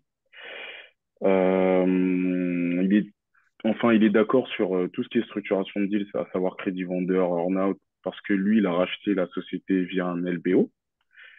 Et au moment d'obtenir le prix, il ne veut pas me donner de prix, il voudrait que moi, je lui fasse une offre. Alors, j'ai fait un appel téléphonique, un appel visio, et voilà, j'ai essayé enfin, de l'amener à, voilà, à me donner un peu son prix, mais il n'a pas voulu me le donner. Est-ce que toi, tu auras peut-être un petit tips ou quelque chose, ou sinon tu dis next, et puis voilà. Alors l'idée là, en effet, c'est de surtout pas, en effet, et tu fais bien, céder sur la proposition financière. À la fin du call, s'il veut pas te donner le prix, il faut tout simplement lui dire bah, comment vous voulez que j'achète votre société si je ne sais pas combien elle vaut. Ou bien alors, la politique du groupe, ou ma politique personnelle si tu n'as pas encore de groupe, c'est de ne jamais faire de proposition aux cédants et de laisser les cédants venir à nous avec une valorisation. Ainsi, D'accord, on gagne du temps. Et enfin, dernière chose, bah, si jamais vous voulez absolument pas me le dire, bah, dans tous les cas, dans l'introduction que tu as faite au démarrage, tu lui as bien dit que tu discutais avec 10 ou 15 cédants. S'il veut pas, c'est pas grave. Dans tous les cas, il y en a encore 15 autres derrière. ouais, c'est ce que j'ai fait. Voilà. Si jamais tu veux garder vraiment un bon rapport avec lui, tu lui fais un petit mail en disant tout simplement, j'ai été ravi de faire votre connaissance. J'ai très très envie de racheter votre société. Ça me motive énormément. Malheureusement, sans le prix, on pourra difficilement avancer ensemble. Je laisse la porte ouverte. Si vous souhaitez revenir vers moi avec un prix, j'y serai ouvert. D'accord, ok, merci.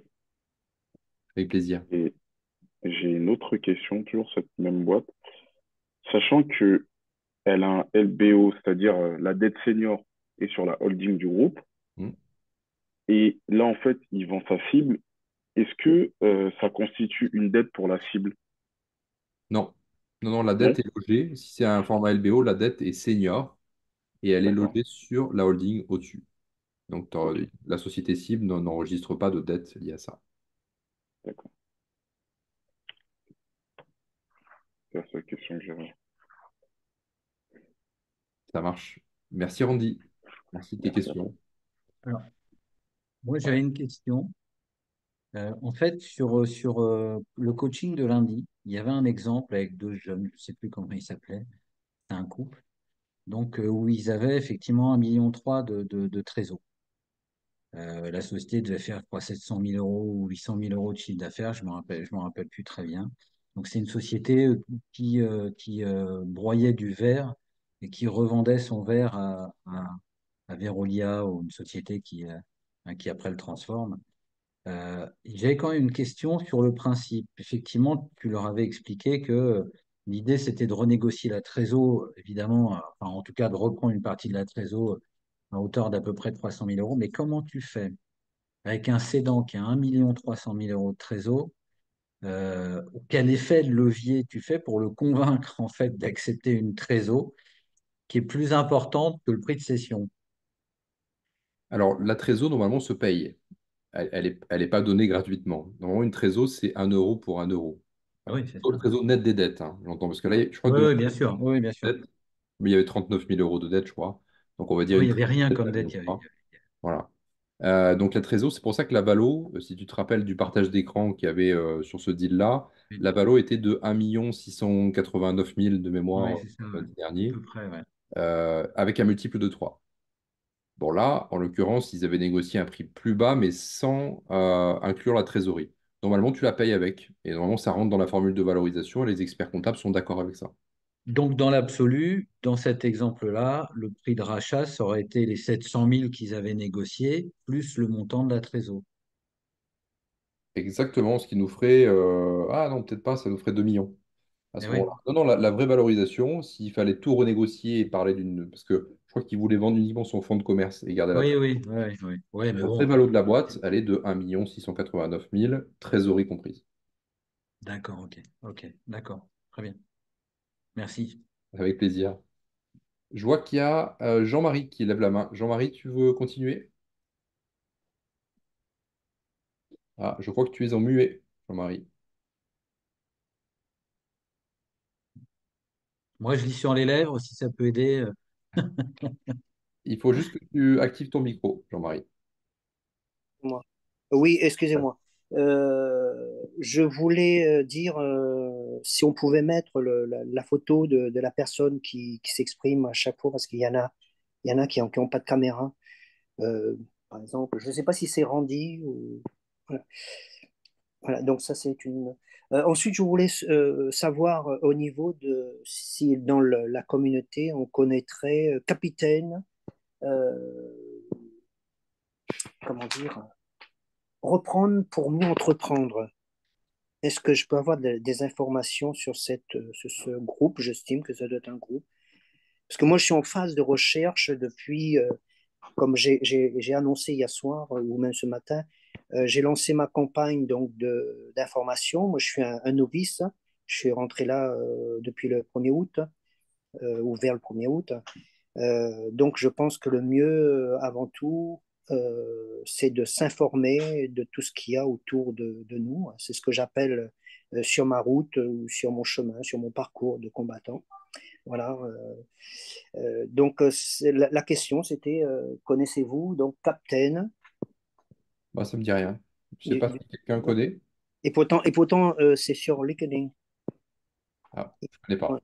très bien. Mais donc, voilà, sur ma route, bah, j'ai pu rencontrer je dirais ce panneau Captain. Ok. Bah, si tu veux nous donner des nouvelles lundi prochain pour le coaching, avec grand plaisir pour connaître ce collectif ou ce groupe en tout cas. Très bien, très bien. Donc, je les ai contactés, donc ils m'ont donné déjà une première réponse. Donc j'attends leur retour. Ok. Ça marche, tiens-nous au courant. Merci Jean-Marie. Compris. Qui d'autre veut continuer?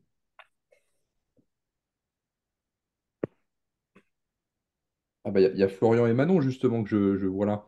On en parlait justement Je tout crois à que l'heure. c'est eux, C'est eux, c'est ça, hein. je crois que c'est Florian et Manon, et c'est ça, bonjour. Ouais.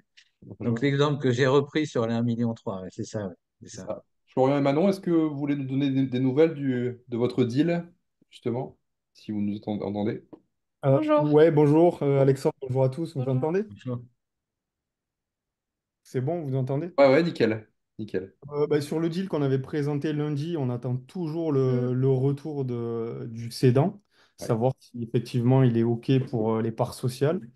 Et ça nous a bien, le premier coaching, là, ça justement, ça nous a bien désembrumé, on va dire, la situation. Ouais. Et aujourd'hui, si c'était possible, on aurait un deuxième deal à vous soumettre. Bah, avec grand plaisir. Après, je sais pas, je veux pas, parce qu'il y a des gens qui sont beaucoup plus avancés. Il y a quelques bilans qu'on a eu du mal à lire et notamment à retrouver le BE. Et bon, il y a des choses qui sont un peu floues encore. Donc, Ok, est-ce que vous seriez OK pour qu'on vous montre quelques documents qu'on a reçus? bien sûr. Hop, tu es animateur, donc tu peux le faire maintenant. Tu peux partager ton écran. Je te remercie, Alexandre. Hop, donc, partager. Allez, c'est parti. Ça doit être celui-ci. Non, Non, c'est pas c'est celui-là. pas celui-là. Mhm. Non. Non. Ah ben non, parce qu'il est sur l'autre ordi. Eh mince.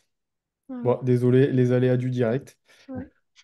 Ouais, bah, si quelqu'un veut parler, le temps que je bascule le tableau sur ce nouveau Mac, là, laissez-moi 2-3 minutes et Pas puis de souci. si c'est OK, on reprend. Pas de problème. Je te relaisse à animateur par la suite. Si tu veux juste arrêter le partage d'écran, comme ça Je te je remercie, repasse la Alex. voix juste après. Nickel. Je te remercie. Hop. Voilà. J'ai une question. Bah, apparemment, ils ont parlé de nous. Oui, on a Vous êtes pas parlé en de nous. mute. Désolé.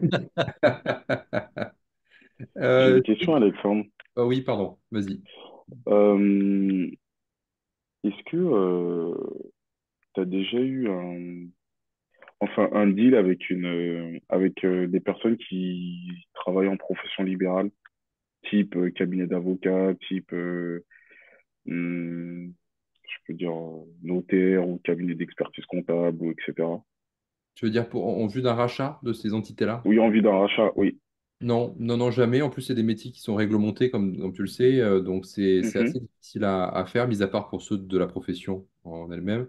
Mais je mhm. crois alors je crois que ça dépend des professions, hein. Si quelqu'un est expert là-dedans, n'hésitez pas à participer. Je crois qu'on peut prendre maximum 25% du capital à chaque fois. Par exemple, si on n'est pas expert comptable et qu'on veut racheter un cabinet d'expertise comptable, maximum 25%, et il faut être associé avec un expert comptable. D'accord. Mais j'ai Ok. jamais eu le cas, non. Jamais. Ok. Jean-Luc, tu veux continuer? Ouais, puisque justement, j'étais un peu dans ce cas-là de comment négocier avec quelqu'un qui a une trésorerie et qui aimerait la conserver. Donc, c'était un peu le dossier que j'avais lundi, là, où finalement, l'info que j'ai à ce stade, et ils sont en train de réfléchir, c'était que la personne voulait vendre que les fonds pour 350 000. Bon, c'était 3 fois le BE, très correct. Et elle voulait récupérer ses 600 000 de trésorerie. Et donc, moi, je dis, bah, moi, j'aimerais la totalité. Donc, réponse flash, c'est, bah, alors, c'est 950, quoi. Donc, Moins par les dettes, contre, pardon. Moins les dettes.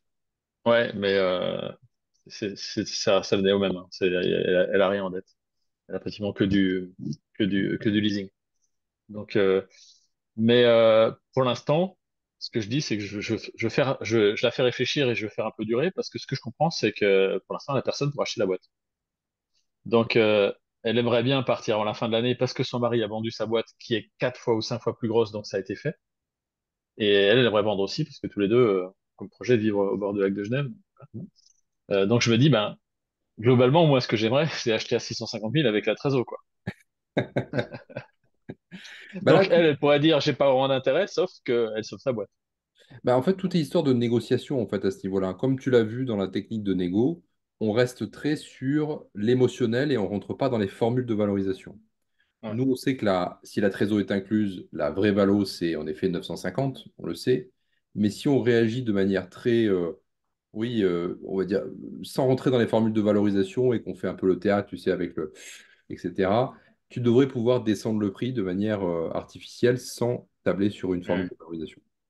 Non, mais dans les faits, ce que j'aimerais, c'est de trouver un entre-deux, quoi. Ah, bien sûr. Sûr. Et, Là, il n'y a que c'est la ça. négociation qui peut, avec la technique de négociation dans le programme, qui peut t'aider là-dessus. Et c'est là où je te disais, le problème, c'est que j'ai, entre guillemets, un intermédiaire qui est pas vraiment, c'est pas quelqu'un qui a un mandat, en fait, il a pas de mandat du tout, c'est un conseiller. Mais c'est quelqu'un en qui elle a confiance, parce qu'il a conseillé son mari dans la vente à un réseau, un grand réseau. Donc, sa boîte s'est fait racheter par un grand réseau, donc oui, ils sont à l'abri quand même. Mais je pense que elle, maintenant, elle veut le suivre, mais elle veut pas non plus brader sa boîte, donc il y a tout un compromis à trouver, quoi. Je comprends. Voilà. Ça complique avec un intermédiaire dans la boucle. C'est pas impossible, mais ça complique, quoi. Mm. Comme on l'a vu lundi dernier, la négociation d'un crédit vendeur avec un intermédiaire, c'est compliqué. Il est rémunéré sur la vente ou est-ce que Bah, justement, je pense qu'il n'est pas rémunéré. Ah, s'il Il n'est est pas vraiment en rôle rémunéré, alors conseil. du coup, s'il n'est pas rémunéré, un crédit vendeur est plus facilement négociable, par exemple. Ouais. Bah, j'ai rendez-vous en fait avec lui lundi à 14h. Un rendez-vous téléphonique, hein. Parfait. Donc j'espère que lundi j'aurai des infos. Parfait. Ah, En fait, un crédit vendeur n'est pas possible, enfin, n'est pas possible, est difficilement négociable avec un broker normal, hein, pas celui-ci, parce que tout simplement, ils ont généralement entre 2 et 5% du montant de la vente en commission. Et forcément, si on fait un crédit vendeur, leur commission sera étalée dans le temps. Et eux, ils la veulent tout de suite et non pas dans 5 ans. Mais du ouais. coup, par rapport à ça, excuse-moi Jean-Luc, je te coupe, mais est-ce qu'il y a, Je vois par exemple dans l'immobilier, quand tu rachètes une maison, s'il y a un locataire, je peux payer des indemnités d'éviction, donc c'est légal, hein, pour pouvoir les sortir et puis gérer après, si tu veux, ce que je fais de ma maison, je la revends, je la rénove, etc. Est-ce qu'il n'est pas possible, justement, quand on a un broker, de pouvoir gérer ce type de transaction, entre guillemets, en direct avec lui? Il n'y a rien qui existe contractuellement pour dire, voilà, je te sors de la vente, m'emmerde pas sur le crédit vendeur, puisque ça va être le nerf de la guerre pour lui. Mhm. Hein, donc, mais par contre, moi, de mon côté, je te rémunère. Ah, Ce que tu perds d'un côté, je leur donne de l'autre. Voilà. Est-ce que c'est un truc qui est techniquement et juridiquement envisageable? Je l'ai pas encore vu. Ouais. Malgré tout, c'est quand même le cédant qui le mandate. Et en fait, comment se comportent les brokers avec les cédants? C'est pour ça que c'est souvent trop tard quand c'est déjà le cas et quand un broker a signé avec. C'est qu'en fait, un broker va faire une valorisation qui est Ouais. ultra importante. Par exemple, il va dire au cédant, votre boîte, elle vaut 3 millions d'euros. Alors qu'en fait, la vraie valorisation, enfin, celle qu'on aime entendre dans ce mastermind, ça va être 1 million d'euros. Voilà, oui. Mais oui. Donc, pour faire redescendre de 3 à 1, même si on sort le broker aura déjà fait un peu son lavage de cerveau. La personne va se dire, c'est un professionnel de la session qui m'a dit qu'elle valait 3 millions d'euros. Je la lâcherai à 1 million. Et en fait, là aussi, c'est pas une vraie stat, c'est un ressenti.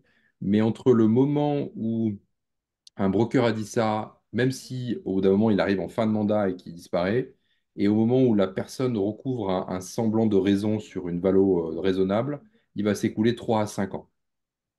Parce que c'est tellement émotionnel, c'est tellement un professionnel qui lui a dit ça, que ça va être très compliqué de faire descendre le cédant. Mhm. Ouais. Ça, je comprends, effectivement. Qui veut continuer? Je veux bien, j'ai une question pour toi, Alexandre. Ouais. Euh, un début de deal, alors qui a pas, dont l'origine n'est pas, parce que moi j'ai rejoint la formation au mois de juillet, donc la première campagne de mailing de courrier part la semaine prochaine, donc ce deal-là ne provient pas encore de la méthode buy and build, mais enfin bref, il m'est parvenu. Alors, on est sur une boîte qui fait du vélo électrique, une boîte pas très grosse, elle fait à peu près 1 million d'euros de chiffre d'affaires, euh, avec un développement commercial qui n'a pas été fait très correctement. C'est-à-dire qu'il y a un réseau, mais commercialement, ça, c'est très poussif. Et on sent bien qu'il y a la base, c'est-à-dire il y a des vélos, il y a des vélos qui existent, il y a une marque qui existe, il y a un réseau de distribution qui est déjà constitué. Donc après, en poussant, je pense vraiment qu'on peut l'amener au-delà, en y mettant quelqu'un pour le coup, commercialement, soit un peu agressif. Sur le deal financier, il y a un truc un peu particulier. La boîte gagnait assez peu d'argent et le dirigeant, qui n'avait pas forcément besoin d'argent, justement, a fait un truc assez particulier pendant les 12 ans depuis la création de la boîte. Il n'avait que pour objectif financièrement de cumuler des trimestres de retraite. Et donc, il s'est versé un salaire fictif. Quand je dis fictif, c'est-à-dire que le salaire, il ne se versait pas. Il est en dette de l'entreprise et il ne payait que les cotisations sociales pour pouvoir acquérir ses trimestres. Donc pendant 12 ans, il a accumulé 250 000 euros de dette.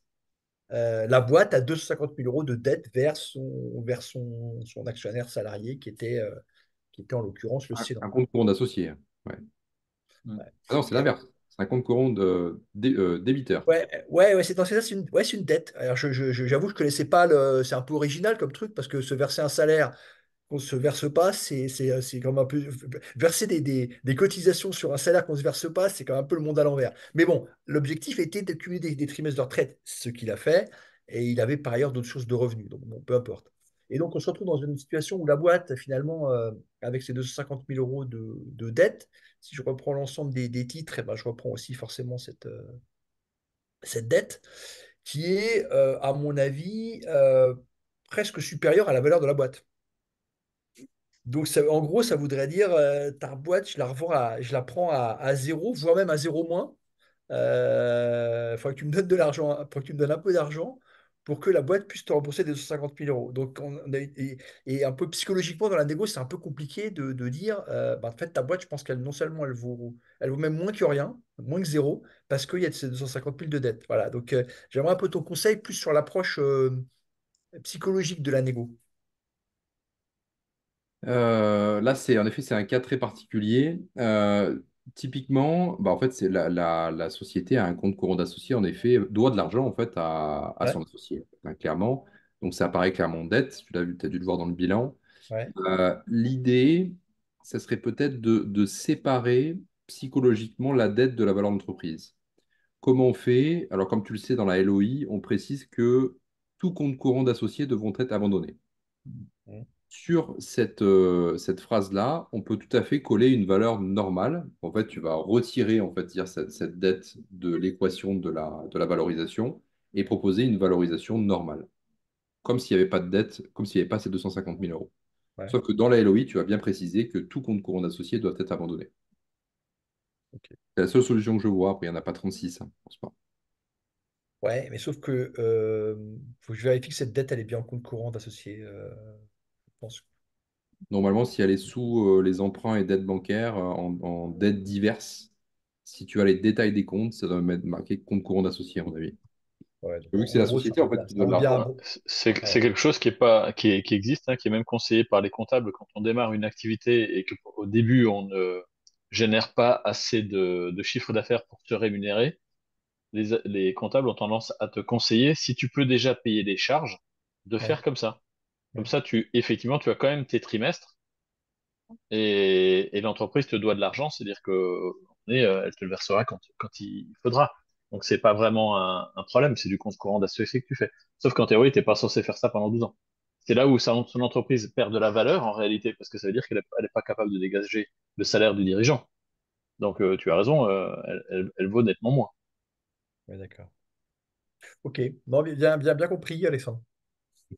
Et merci Jean-Luc pour la contribution.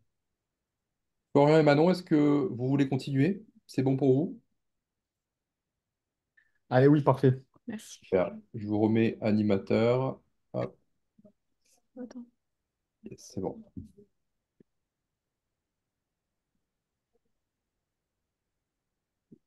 Et- ok. Vous voyez notre écran. Oui, alors en Beau petit. petit. C'est Un bizarre. petit. Et là, Je zoome en bas. Je pense que en fait, il y a votre écran, votre vidéo, et en même temps, votre écran derrière. C'est bizarre. On voit pas. Ouais. Ouais, on voit pas. Hmm. hmm, Ah, faut détailler là, peut-être. peut-être. Si vous arrêtez le partage d'écran et que vous refaites un partage d'écran sur la totalité de l'écran, ça sera peut-être mieux, je pense. Ok. Ah, peut-être. Ah oui, ça doit être ça. On va peut-être des stocks. Hmm. Toujours pareil? Ouais, c'est Mince. pareil. C'est bizarre. Ouais, c'est dingue. Désolé, là, je ne comprends pas. Bon, si je le fais avec Numbers, peut-être. Je pense que c'est une histoire de paramétrage de Zoom, à mon avis. Oui, oui, non, Mince. c'est Zoom, oui, c'est certain. Mince. Ouais, c'est nous, je pense que je clique pas là où il faut. Est-ce que vous pouvez essayer de mettre que vous voulez, c'est Delaï qui parle, bonjour Florian et Manon. Bonjour. Vous pouvez essayer d'optimiser en clip vidéo quand vous faites le partage d'écran. Vous allez voir un petit onglet où on vous dit optimiser en clip vidéo. Ouais, ok, on a cliqué. Et par contre, c'est pas votre écran que vous devez partager, sinon ça va toujours paraître petit. C'est Excel ou Ouais. je suppose que c'est un Excel. C'est Voilà, la c'est fenêtre. Excel Ouais. qu'il faut partager, hein. C'est pas l'écran. Sinon, ça va être petit. D'accord. On a toujours le même problème ou pas là? Ouais, je pense qu'il faut que, pareil, il faut que tu arrêtes le partage d'écran et le refaire en cliquant sur la fenêtre en elle-même. Ouais. On va y arriver. Allez, ok, partagé. Ça doit être ça. Non, bah, c'est pas grave. Sinon, vous zoomez à fond sur le fichier Excel et puis on verra certainement. Ouais. Ouais, désolé. Si je... Ouais, je peux pas zoomer plus. Si. Ah, Vous voyez? voilà, nickel. Bah, ouais, ok. Hmm. Bon, c'est une entreprise qu'on a souhaité partager. C'est une entreprise dans le BTP qui a 4 agences, 16 salariés. donc 4 salariés par agence. Je commence tout de suite par les points faibles. Il y a pas de, c'est 80% de B2C. Et on ne pourra pas faire d'ABL parce qu'il n'y a pas de machine. Il y a d'IVL, mais enfin, c'est DVL. Voilà. Donc le cadre est donné, ça rentre pas trop dans les clous au niveau on va dire, pour le financement, mais on voulait quand même la présenter pour voir ce que vous en pensiez. Ok, donc le BE moyen est de 438 000, ce que je vois. Ben, le souci, c'est qu'on n'a pas trouvé, on a trouvé que le BE de 2023, il me semble. Sur les deux autres bilans, c'est des plaquettes. On les a pas trouvés. Alors, On trouve le est-ce que résultat ça porte un d'exploitation. autre nom? Alors, en fait, à partir de la liasse fiscale, vous allez pouvoir calculer le BE. Je pense que j'ai pas la formule en tête, mais sur YouTube, si vous tapez calculer le BE à partir du résultat d'exploitation, vous devriez trouver la formule, ou sur Google, par exemple. Et là, vous allez D'accord. pouvoir trouver le BE de N-2, en effet, qui manque. D'accord. Mais bon, dans tous les cas, on a déjà un aperçu, puisqu'on a déjà 2 ans. Oui, oui, on a quand même un BE moyen. Ça marche. Et si on descend un peu, du coup, donc les créances clients, donc tu disais que c'est que du B2C, hein, c'est ça? 80% de B2C et c'est vraiment à la marge, hein. J'ai compris que c'était à la marge pour les professionnels. Ouais. Mm. Ok, bon, pas d'affacturage. Et si on descend encore un petit peu,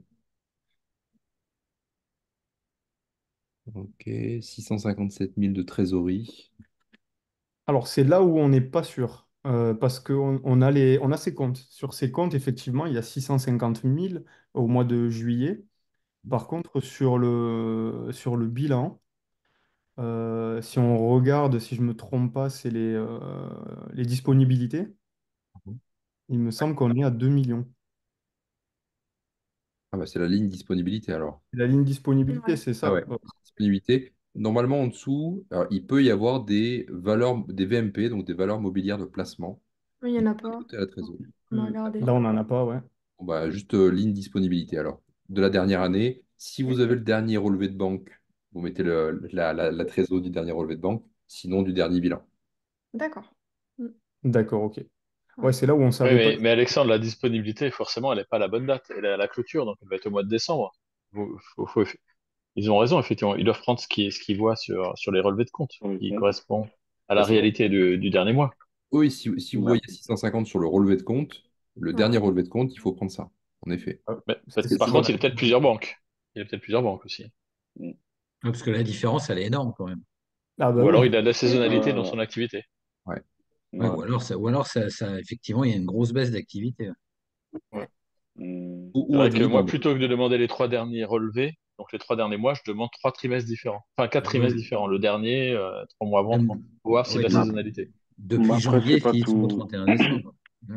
c'est pas tous les cédants qui veulent aussi voilà, donner enfin, leur relevé bancaire. D'où, Je vais dire. parfois, par exemple, pour moi, je pars des disponibilités et après, à ce moment-là, quand je vois qu'on commence à rentrer un peu plus dans la négociation, à ce moment-là, oui, c'est une question qui peut se poser. Mais si Et vous c'est l'avez, ben, tant mieux. et Mm. c'est vrai que les Ouais, dispos à qu'on l'a. 2 millions et à 600 000, si on est au mois de Ouais, septembre, on peut se c'est poser chaud. des questions sur ce qui s'est passé entre janvier et septembre, quoi. Mm. Après, on n'a pas fait attention. Est-ce qu'il a d'autres comptes? Parce il nous en a envoyé 3, mais est-ce que c'est les 3 dernières années? On l'a reçu là, Oui, il y a une paire d'heures, hein. On Ok. finit de l'analyser. Ouais. mm. Ok.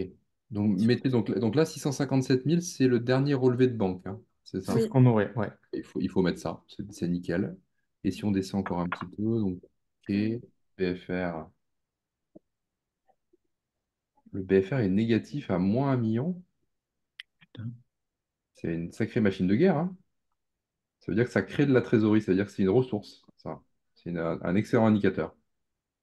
Au niveau du stock, du coup, Alexandre, qu'est-ce qu'on avait vu comme ligne déjà? Stock, Oui, il y avait 2 lignes sur le stock. Je ne sais pas j'arrive s'il pas à faut me dire. prendre toutes au niveau du stock. Qu'est-ce Par que tu avance. penses? Valeur Bah, en cours de création ouais, de. c'est celui-là qu'il faut prendre, hein. Je D'accord. crois que ouais, c'est celui-là qu'il faut prendre. D'accord, ok. Ok. Ok. Donc, Ça, on t'a pas mis, ouais. on les a pas mis, ouais. Non. Ah ouais. Bon, à Mais voir pour le c'était pas- BFR. honnêtement, Mm. c'était pas Ouais, énorme. Ok. Le stock, c'est vraiment pas Ouais, énorme. c'est pas énorme. Ouais. ok. Donc Là, 1,5 million de capitaux propres. Et donc financement jour 1 en fonction des capitaux propres, 1,4 million. Mais ça tient compte de la facturage.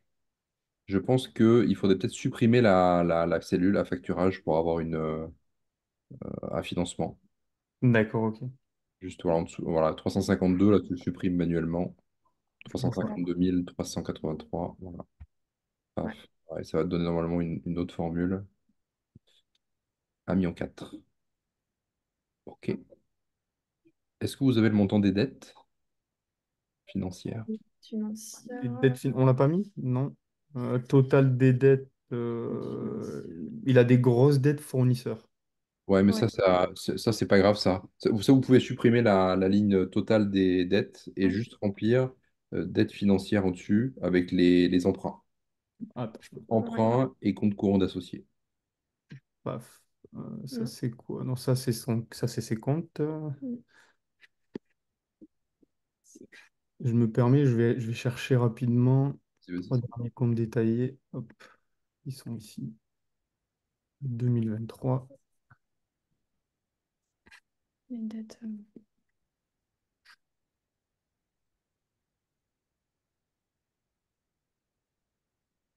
Donc ces dettes emprunts et dettes financières, on est à zéro. Ok. Là, je ne sais pas si vous voyez toujours mon écran au niveau Du tableau, oui. du tableau, oui, mais pas Ouais. Pas autre chose, hein. pas autre chose. Ouais. Non, mais Euh, je sais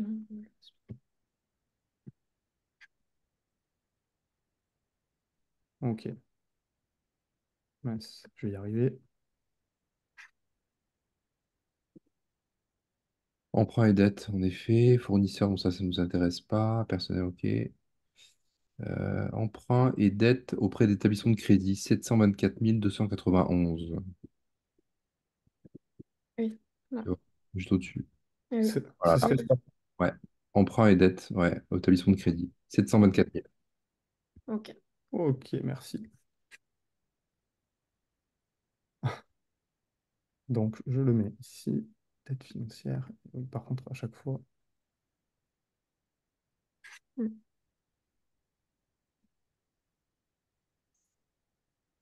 Euh, Et total des dettes, du coup, ça n'a pas calculé. Je pense que ça y a un.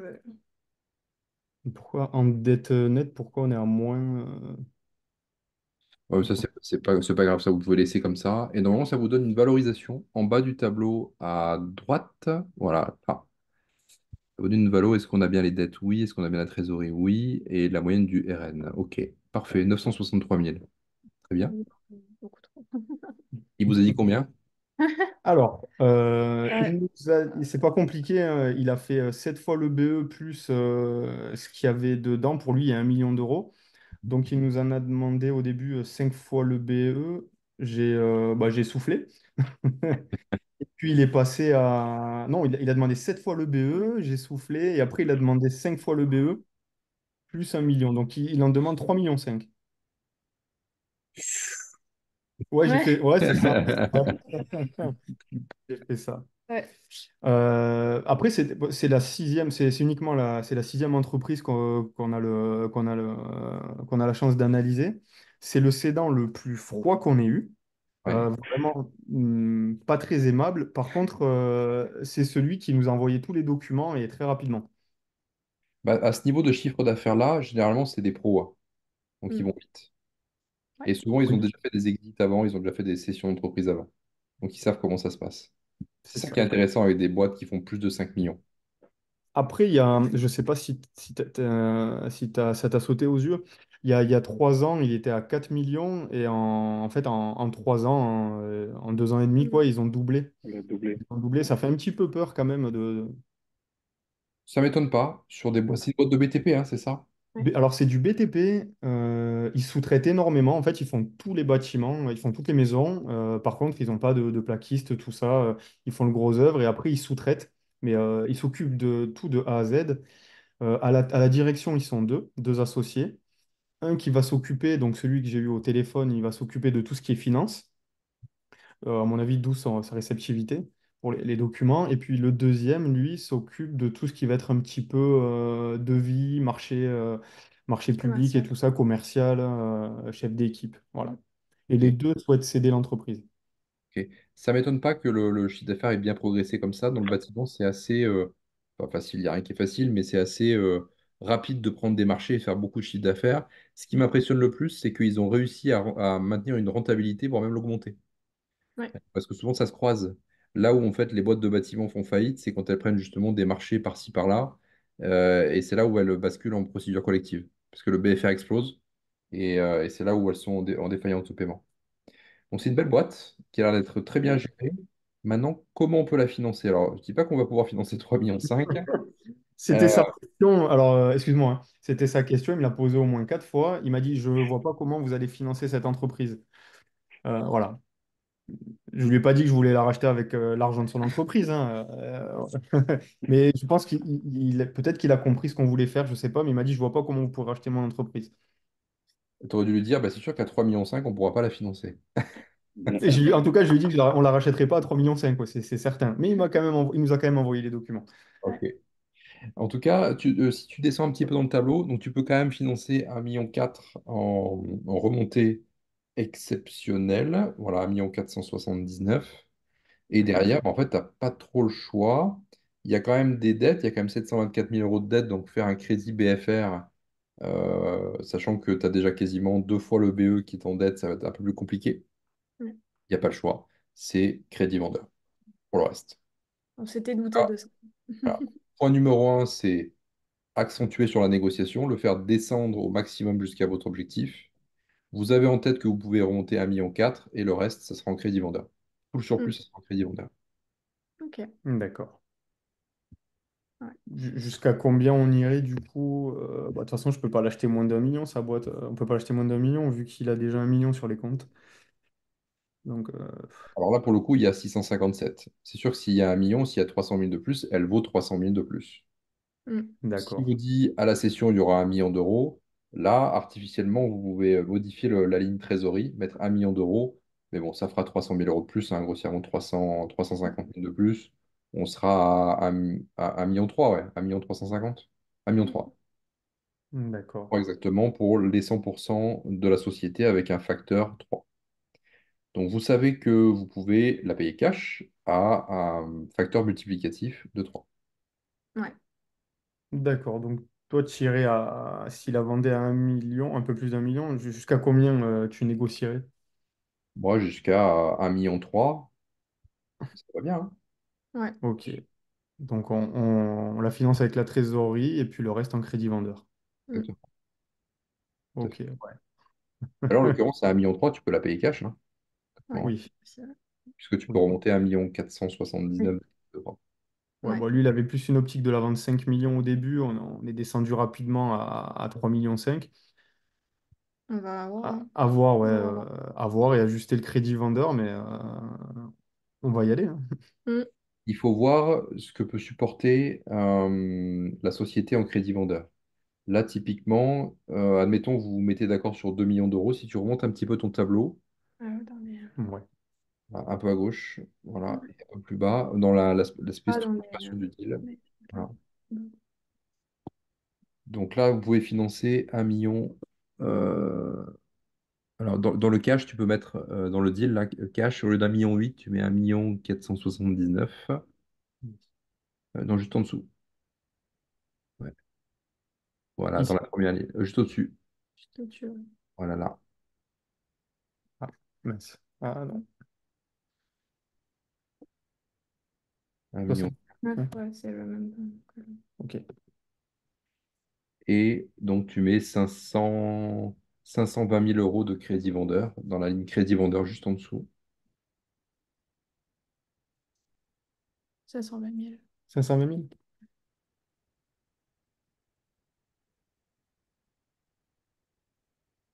Ok. Voilà. Et normalement, tu as la charge sur l'EBE juste en dessous. Encore, descend encore un petit peu. Voilà, là, donc, tu es à 24% de charge sur l'EBE. Donc, ça veut dire que théoriquement, tu pourrais aller même un peu plus loin que 2 millions d'euros. Après, il ne faut pas la surpayer non plus. Tu vas être sur des multiples beaucoup plus importants. Tu vois, l'idée, c'est de ne pas dépasser 50% de charge sur le BE. Ok. D'accord. Ok, Après, ouais, donc, ouais. vous disiez, pardon, vous disiez que c'est essentiellement de la maison individuelle qu'ils font? Oui. Oui, Il faut malheureusement. quand même regarder parce qu'aujourd'hui, enfin, je connais bien le milieu de l'immobilier, il n'y a plus un terrain qui se vend. Ouais. Ouais. Le Hein. neuf, c'est compliqué. Ouais. Mais après, l'avantage qu'il a sur le B2C par rapport au B2B, c'est que sur le B2B, tout ce qui est fonds publics, etc., ils mettent 5 mois à payer. Et là, c'est des clients qui vont payer, on va dire, peut-être comptant, voire à 15 jours. Donc forcément, les chiffres ils peuvent être totalement différents. D'où le très faible niveau de créance, enfin de créance client. Parce que sur d'autres boîtes qui peuvent faire le même chiffre d'affaires, mais qui ont que des clients B2B, les créances, parfois, elles font, on va pas dire 15% du CA, mais on s'en rapproche, quoi. Alors, Oui. comme disait Jean-Michel, là, c'est vrai que pour l'instant, le BTP, c'est quand même vachement tendu sur la construction de maisons individuelles. Oh oui. Mm. Hein, mais par contre, ça dépend aussi vachement des secteurs. Donc, moi, je vois sur mon secteur, parce que l'immobilier, c'est ma partie, dès qu'on a un terrain, il est vendu en moins d'une semaine. Donc, il y a une vraie pression foncière. Donc, ça, effectivement, oui, c'est important parce que on n'a pas beaucoup de terrain à la vente. Mais dès qu'il y a une ouverture de foncier, par contre, c'est immédiat, c'est quasiment immédiat. D'ailleurs, si on regarde les annonces, par exemple, dans le sud, hein, vous verrez bien souvent qu'on a plus d'annonces, hein, de constructeurs de maisons individuelles que de particuliers ou d'agences immobilières. Hein, donc, Tu es parce dans le que... sud? Oui, oui. Nous, on est à Nîmes et il y a pas un terrain qui se vend. Ouais, alors moi je suis sur Saint-Cyr-sur-Mer, c'est vrai que peut-être qu'on est un peu plus Ah, privilégié. Ah, bah oui, bien sûr. c'est pas pareil, ouais. Gondole, Cassis, tous ces C'est la coins-là, même chose, ouais. ouais. C'est pas mal, ça. Après, Ouais, il ouais. faut comprendre pourquoi la Trésor, Et oui, elle s'est plantée, elle a été divisée par trois. ouais. Est-ce que c'est lié Mm. à un cycle économique, enfin Oui.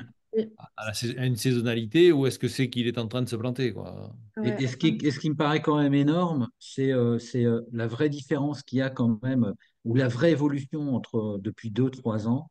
C'est-à-dire, on a doublé quasiment le chiffre Ouais. d'affaires, sachant qu'on Ouais, est, j'avoue, on ça est, fait flipper. sachant qu'on est sorti de la période Covid. Il y a une Mm. augmentation énorme du prix des matières premières. Et arriver à doubler son chiffre Surperformant. d'affaires, il y a quelque chose enfin, Ouais. après, je ne l'explique pas, hein, je ne suis pas spécialiste, mais ça me paraît étonnant. Voilà, ça me paraît très étonnant. Sachant que c'est le bilan, il me semble, que c'est juillet 2023, hein, c'est ça qu'il vous a envoyé. Oui. Oui. Ça veut dire qu'il a peut-être pris un bouillon sur le bilan de juillet 2024. Ça, Il va être plus- Ouais, il faut le ouais, vérifier. Mm. ouais. Ben, on a ses comptes, hein, parce Sauf, que sauf, tout est envoyé. Ah ouais, ouais. On va analyser sauf ça. s'il a ses bilans qui sont arrêtés fin juin, on ne sait pas. Ouais. Ouais. Ouais, c'est vrai. Va falloir tout analyser. Après, j'ai une partie de la réponse. Il a Je créé pense des pourquoi il a fait x2. Parce qu'il a créé des agences. créé En des fait, agences. Ouais. son modèle, c'est de créer des agences pour se déconcentrer et éviter de tourner en rond sur le même secteur. Ouais, mais il a quand même fait le chiffre. Oui, oui, oui. Et puis il est Ah dans le oui. sud de la France. Et puis je te rejoins parce qu'on fait un petit peu de l'immobilier, mais on est plus dans la rénovation. Nous, on est sur Perpignan, hein, à côté de Ouais, Montpellier. je connais bien. Mm. Effectivement, aujourd'hui, les artisans, ce qui Oui. tourne, c'est de la rénovation. Le neuf, ça marche Ouais. plus actuellement. Ouais, Enfin, Ouais. Ouais. c'est clair. c'est C'est qu'une clair. passade, hein, je pense. Je suis pas Madame Irma, c'est qu'une passade, mais effectivement, en ce moment, c'est un peu compliqué. Oui. Non, et puis moi je vois, bon, mon épouse construit des maisons, donc sur un modèle d'archi, enfin bref, peu importe, mais clairement aujourd'hui, ils ont des grosses demandes et des grosses marges, c'est sur la rénovation, sur la grosse rénovation. Ouais. Mm. Dire la construction de maisons individuelles, maintenant, c'est quand même relativement tendu, même si ici, on a quand même des budgets qui sont assez énormes, mais ça reste quand même relativement tendu. Ok. Ouais. Ouais, ouais. À approfondir, mais Bah, Ah, Ouais, belle boîte ouais, en je tout cas, pense, hein. ouais. Belle boîte. bah, merci. Ouais. Avec Encore une fois. plaisir. La suite au prochain épisode, essayez de demander Ouais. le dernier bilan s'il est sorti auprès de son expert comptable et puis il faut se mettre dans les comptes après. Ouais. Mm. Ouais. On a arrêté, J'avais ouais. juste une dernière question. C'est sur les valeurs mobilières de placement, parce qu'en fait, ça fait plusieurs fois que je regarde ça, et justement sur l'entreprise qu'on a analysée le lundi. Effectivement, l'entreprise de Very, il y avait effectivement, à chaque fois, je regardais dans le valeur mobilière de placement à peu près 200 000 euros. Mhm. Ça s'intègre où? Est-ce que ça s'intègre ou pas du tout dans le tableau? Ça Cette... s'intègre à la trésorerie, ouais. À la trésorerie, ce sont souvent des comptes à terme qui Mm. sont débloquables sous une quinzaine de jours et il faut le remettre dans la ligne trésorerie, ouais. Tout à fait. D'accord, ouais, donc on pourra le rajouter dans ce qu'on a fait lundi, ouais, d'accord. Ouais, Ok. c'est ça. Ben, merci. Avec plaisir. Merci Alexandre, merci à tous Ouais, d'avoir participé. Merci à vous. merci. Ah, on a des pros du bâtiment hein, dans le mastermind. Tu peux- Merci. Super. Qui veut continuer?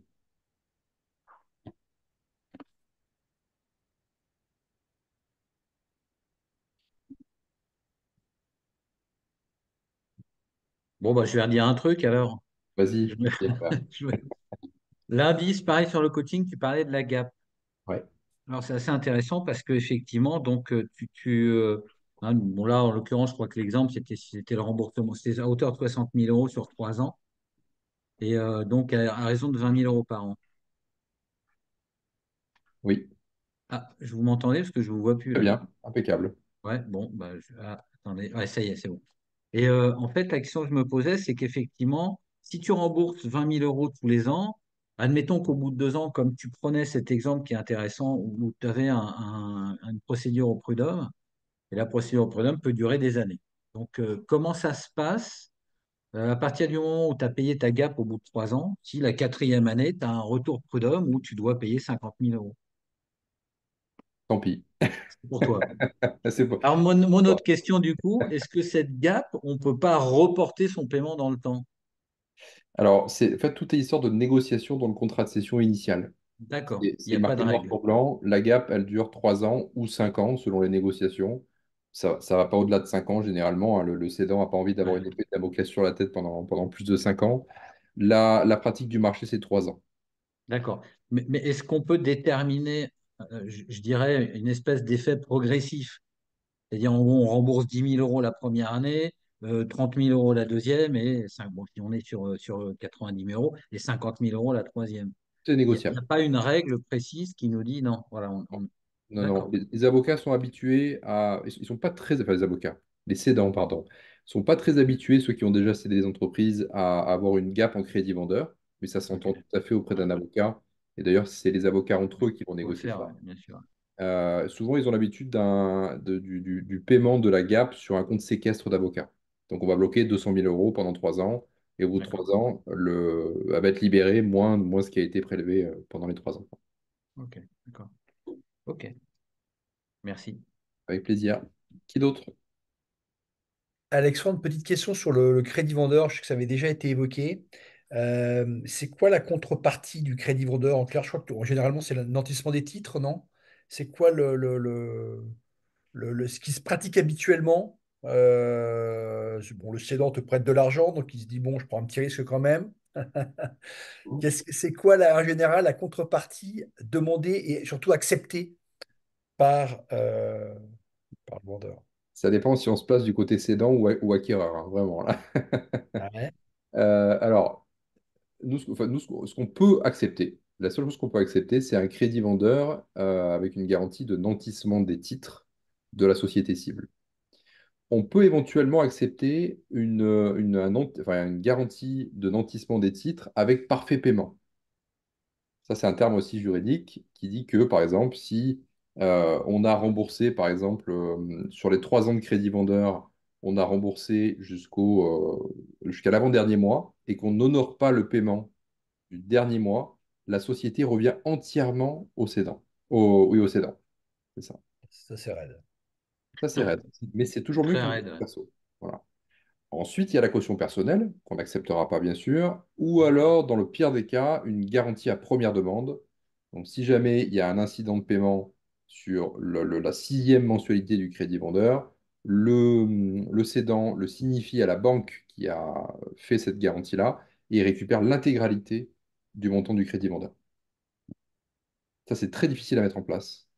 C'est une horreur, ça coûte très cher et c'est très dangereux pour nous. Et ça, on Le l'accepte. cas le plus usuel, c'est quand même le lentissement des titres. C'est ça ce qui se fait habituellement? c'est le plus usuel, ouais. C'est difficile à faire passer, mais voilà, dans tous les cas, on n'a pas le choix. C'est que ça. Donc, il n'y a que le nantissement des titres. Ouais, c'est ça. Et ça se manifeste comment d'un point de vue administratif? C'est un C'est dans le document. contrat de cession. C'est Dans le oui, contrat de dans le cession. contrat de cession, ouais. C'est l'avocat qui le met, avec ses propres termes. D'accord. Et dans l'hypothèse où il y a un remboursement qui a été fait, mettons, aux trois quarts, ça se passe comment sur le donc, crédit vendeur d'un million, 750 000 ont été remboursés, il manque 250, on ne peut pas rembourser 250. Il y a lotissement des titres, c'est quoi? C'est l'entièreté des. C'est que la part correspondant à ces 250 000 euros qui Alors, est. sur un nantissement des titres classique, c'est que la part. Si D'accord. c'est une garantie de nantissement avec parfait paiement, bah, c'est la C'est totalité. la totalité, d'accord. Ouais. Donc il faut absolument éviter le parfait paiement, quoi. Alors, mais ça encore, c'est acceptable parce que on n'est pas sur une caution perso, on n'est pas sur une garantie à première demande. Donc, à la rigueur, on peut prendre le risque D'accord. parce que sur nos patrimoines perso, bah, bon, voilà, on va perdre la boîte. Alors, attention, c'est pas une obligation convertible. Il y a procédure qui s'ouvre, etc. Ça va mettre 3 4 ans à se faire. C'est pas instantané. Mais voilà, c'est Non, déjà mieux. mais je le voyais plus, si tu veux, dans le. D'un point de vue d'un point de vue plus négo et psychologique, pour que le crédit vendeur, si c'est un truc que effectivement le cédant n'a pas du tout en tête, qu'il rassure un peu, parce qu'effectivement, il se dit, mais la première question qu'il va se dire, mais si vous ne pouvez pas me payer, qu'est-ce qui se passe? Finalement, j'aurais pas vendu ma boîte, en fait, j'aurais vendu ma boîte à un mec qui l'aura planté, et finalement, j'aurais tout perdu. Son raisonnement intellectuel, ça va être celui-là. Donc, le lentissement peut lui dire, bah, finalement, si ça va mal, vous récupérez finalement votre société, quoi. Ça revient un peu à ça. C'est ça. Et C'est en fait, un bah, moyen un peu c'est dans la l'objectif. négo de. C'est comme ça que tu l'utilises, toi, parce que j'imagine que tu l'as pas mal pratiqué, le crédit vendeur. Ouais. C'est pour ça que il y a des formateurs qui disent que le 100% crédit vendeur est possible, etc. Oui, dans certains cas, mais ça reste quand même très, très rare. Souvent, c'est seulement 20, 30, 40% du prix de cession qui peut être en crédit vendeur parce qu'il y a une partie cash derrière qui est libérée. Mm. C'est là où c'est plus acceptable. Mais un 100% crédit vendeur juste avec nantissement départ, et généralement, si le crédit vendeur n'est pas payé, ça veut dire que l'entreprise est en difficulté. Donc l'avocat du cédant va nous dire, ouais, mais la garantie, elle n'est pas suffisante parce que si le crédit vendeur n'est pas payé, c'est que la boîte, elle va en faillite, quoi. Voilà. Et en fait, l'élément de négo le clé, c'est en fait la part du crédit vendeur dans le deal, et c'est ça qui fait qu'un le cédant peut accepter ou pas le deal. Ok. Ok. Ça, tout à fait. Puis, comme les cédants apparemment ont du mal à trouver des repreneurs, ça peut être aussi un élément qui fait que le chef d'entreprise l'accepte. Perdu pour perdu, autant toucher au moins une partie en cash et puis tant pis, il prend un risque sur le crédit vendeur. Mais Ouais. Mm. Mais si la trésor de ton entreprise le permet, alors c'est vrai que si effectivement tu as un défaut de paiement au crédit vendeur, c'est que ta société va peut-être pas bien. Mais pour d'autres raisons, je ne sais pas lesquelles, mais si ta trésor le permet, est-ce que tu as quand même la possibilité, ou ta trésor ou la trésor d'une autre de tes sociétés, si tu fais une convention, est-ce que tu as quand même la possibilité de le payer en cash, quoi, en fait? Bien sûr, tout à fait. D'accord. Ok. Faut le faire, et même un truc encore mieux, je crois que c'est présent dans le programme de formation. Ce que vous pouvez faire, c'est dès l'acquisition, vous avez un crédit vendeur de 3 à 5 ans. Dès l'acquisition, vous allez voir une banque et Oui, vous faites un financement, enfin, vous faites un refinancement du crédit vendeur. oui, c'est ça. Et donc là, il y a toute la somme qui arrive sur le compte et vous Ouais. allez voir le cédant et vous dites, voilà, finalement, j'ai eu le cash plutôt que prévu. Je vous propose de vous rembourser les 2 ans et demi qui restent de crédit vendeur tout de suite. Mais par contre, vous me faites un discount sur la totalité. Forcément, vous n'allez plus attendre 2 ans et demi, mais vous allez toucher moins, mais tout de suite. Et ça permet en plus d'allonger la dette, parce que le financement bancaire, il sera plus long que le crédit vendeur. Sur 7 à 10 ans, ouais. Ouais, pour un refinancement de crédit vendeur. Et ça, le cas parfait. Ouais. Ok. Hmm. Ok, merci, Alexandre. Avec plaisir. D'autres questions? Mais pardon, la banque risque quand même de te demander en caution personnelle quand même sur ce refinancement. Non, Non? pas du tout. Il n'y a aucune chance? Non, non, non, je l'ai pas encore vu du moins. Ok, d'accord. Ah, Jean-Marie, je vois que tu lèves la main. Tu veux participer? Je mets cette fois-ci mon micro, parce que j'ai mon petit-fils qui arrête pas de gigoter à chaque fois. Voilà, je voulais revenir sur ce plan de financement. Est-ce que le système du prêt in fine pourrait entrer là-dedans en relation avec la banque, par exemple par rapport à ce crédit vendeur? Euh, Pas par rapport à un crédit vendeur, mais ouais, tu peux faire un LBO avec un crédit in fine. C'est possible. Par contre, on rentre toujours dans le schéma bancaire, donc avec un apport et une caution personnelle qui va être demandée.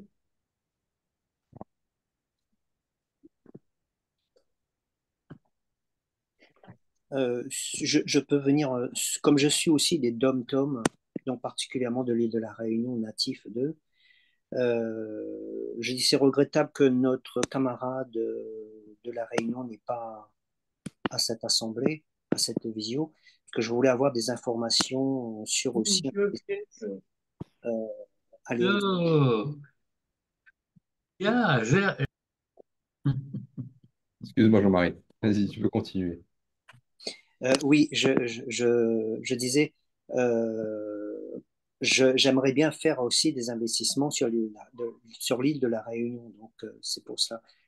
J'aurais aimé que le camarade, je ne sais pas trop son nom et son prénom, Il y en a mais, plusieurs. Il y en a plusieurs dans le master. Ouais. mais il ne participe pas à ces visios éventuellement. Parfois ça change, mais si tu veux, par message, je te donnerai les noms de ceux qui habitent à l'île de Réunion pour les contacter en privé. Très bien. Dans ce système, on n'investit pas sur l'international. Si, alors tu peux investir à l'international. Nombre de pays offrent de la facturage, de la BL. D'ailleurs, le modèle vient à l'origine des États-Unis. Donc, si tu veux racheter des sociétés aux États-Unis ou dans d'autres pays d'Europe, des facteurs sont présents, des financeurs ABL sont présents aussi. Donc, c'est faisable dans tous les pays du monde. Ouais. Est-ce que ce qui serait bien, c'est que je ne sais pas l'âge de ce mastermind, est-ce qu'il y aurait éventuellement du vécu de repreneurs qui auraient subi des faillites ou Euh, Tu veux acquisitions? dire en reprenant des entreprises? Voilà, en reprenant des entreprises. J'ai pas eu écho de ça, puisque ça fait 1 an et demi aujourd'hui que le mastermind est présent, un peu moins d'1 an et demi. Donc, j'ai pas eu écho de ça. Pas encore. Ça peut arriver, hein, mais pas encore. Très bien. Donc il y a du travail sur la planche pour l'avenir. Voilà, c'est ça. Mais un genre de amical des anciens. Je te transmettrai les noms si tu veux faire un collectif avec eux, c'est aussi possible. Très bien. Concernant les podcasts, donc là-dessus, il faudrait qu'on fasse un call individuel. Les podcasts, c'est-à-dire. C'est-à-dire, bon, j'ai vu un de tes sur YouTube, cette nouveauté de podcast, donc c'est pour ça. Je voulais en parler à ce sujet. Ok. Alors, c'est vrai que le podcast est fait surtout pour faire connaître le mastermind et pas forcément avec les membres du mastermind, bien que quand on fera l'événement live une fois par an, donc qui se passera en mars 2025, il y aura un caméraman. Donc, à ce moment-là, on pourra discuter face cam, par exemple. Mais c'est plus dans un but marketing, généralement. Et ça ne peut pas évoluer dans d'autres sens. Ça pourrait. C'est pas dans les tuyaux pour le moment, mais ça pourrait, ouais. C'est une bonne idée. Sur différentes rubriques. Parce que j'ai signalé hier soir que je suis tombé sur un sujet avec BFM et RMC qui était au top. Donc c'est pour ça ça m'a mis l'idée de faire la relation podcast avec des rubriques fort Ok. intéressantes. Ok. À voir ensemble. Ça marche. Très bien. Merci Jean-Marie. Pardon, excusez-moi. Merci, AB. Qui d'autre? Alexandre, j'ai une question, c'est Youssef. Ouais. Alors, si tu me permets, j'aimerais rebondir un petit peu sur ton post d'aujourd'hui sur LinkedIn. Oui. Il y a un truc qui m'a un peu intrigué dans les listes des points où tu déconseilles les gens de rentrer dedans si jamais voilà, il n'y a pas certaines conditions. Par rapport au budget, en fait, tu dis que il faut compter en moyenne entre 20 et 30 000. Et dans la liste des coûts, tu listes notamment les frais d'audit et les frais d'avocat. Mais on ne peut pas le financer, ça, par l'acquisition elle-même, ou il faut vraiment déjà... Comment on peut... Moi, je pensais qu'on pouvait quand même financer les frais d'audit, les frais d'avocat au success fee, tout ça, via l'acquisition elle-même, mais pas avec des fonds propres. Comment ça se passe? Oui, bien sûr. En pratique, pour les membres du mastermind, il y a des partenaires et d'autres viendront s'ajouter qui seront sous un format success fee. Là, c'était plus dans un but, le repreneur aujourd'hui, s'il veut faire une acquisition et qu'il n'a pas l'idée de négocier du success fee, il est obligé de passer par la case décaissement D'accord. du prix de l'audit. Voilà. Pour nous, c'est un peu différent. D'accord. Donc, ouais, donc, il y a bien des professionnels qui exigent, en fait, finalement, d'avancer les frais, en fait, si jamais... La plupart, hein, la la plupart. plupart. Mais là, dans le mastermind, on a des 100% partenaires du qui sont temps. sur le success fee. Ouais. D'accord. Alors, je rebondis sur la question. Cette question, du coup, ça doit être nos fonds propres personnels ou bien liés à la société qu'on va acheter. Comment on applique cela concrètement? Tu veux dire pour le financement des audits? Oui, pour le financement des audits. Enfin, je rebondis sur la question de Youssef, c'est-à-dire cette fois-ci, le financement, c'est une chose, mais le paiement, cette fois-ci. Alors là, avec les partenaires qui sont dans le mastermind, vous avez des partenaires au success fee. Donc, ils sont D'accord. payables uniquement si le deal se fait et sur la trésorerie de la société cible, non pas votre trésorerie personnelle. Oui, oui, ah, d'accord. OK. Alors, bon, ben après, je reverrai avec toi comment tu me feras ça en allemand. J'accepte l'anglais, je veux bien.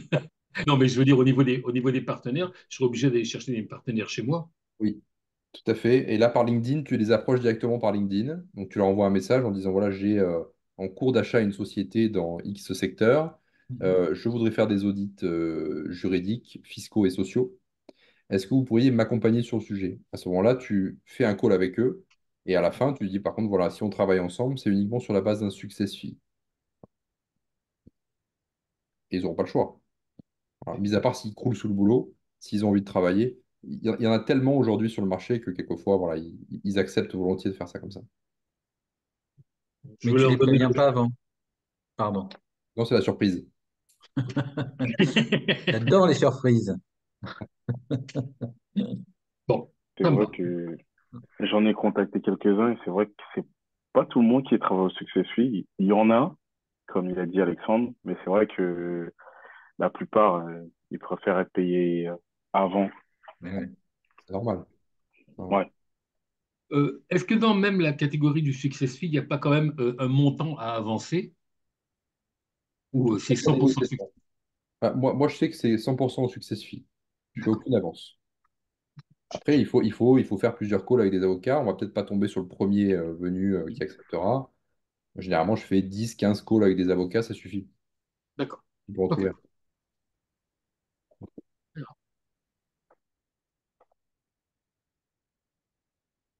Une dernière question avant la fin du coaching. Ouais, si je peux me permettre, je veux profiter de la présence d'Herbert, parce que l'immobilier fait partie des trois secteurs d'activité sur lesquels on envisage justement de faire un build-up. En plus, je le fais ça avec mon épouse qui est déjà dans l'immobilier. En termes de valo, une agence immobilière, ça se valorise très différemment ou pas du reste des boîtes et notamment de celles qui apparaissent en termes de ce qu'on voit notamment dans le tableau d'analyse financière. Toi qui as vendu des agences immobilières à Herbert, ça se vend, ça se vend Alors, bien. en fait, la valorisation des agences immobilières, je vais vulgariser, je vais faire très simple. En gros, transaction, ça vaut ce que tu as envie d'y mettre. Ouais, c'est ça. Ouais, il n'y a pas de récurrent, donc de toute façon, C'est pas ouais. récurrent. Et après, le cabinet de gestion, ça va dépendre surtout du secteur dans lequel tu te trouves. En général, c'est entre 2 et 3 fois le résultat net. Pourquoi? Alors pourquoi c'est dépendant des secteurs? Parce que tu te rends compte que par exemple dans les grandes villes, tu vas avoir plus de volume et que ce volume-là, en fait, bah, tu sais que tu vas pouvoir difficilement tenir tes frais de gestion. En général, c'est entre les grosses boîtes pratiques 6, 7, 8%. Et je ne parle pas avec GLI, là, je parle vraiment des frais de gestion. Donc après, quand tu as un secteur tendu comme le mien, par exemple, là, tu les maintiens, tes 8%. En fait, tu ne te poses même pas la question. Donc, si tu veux, ça va dépendre de plusieurs facteurs. Mais en gros, pour faire simple, cabinet de gestion, donc la valo, c'est entre 2 et 3 fois le résultat. Et la transac, c'est la valeur que tu veux lui donner.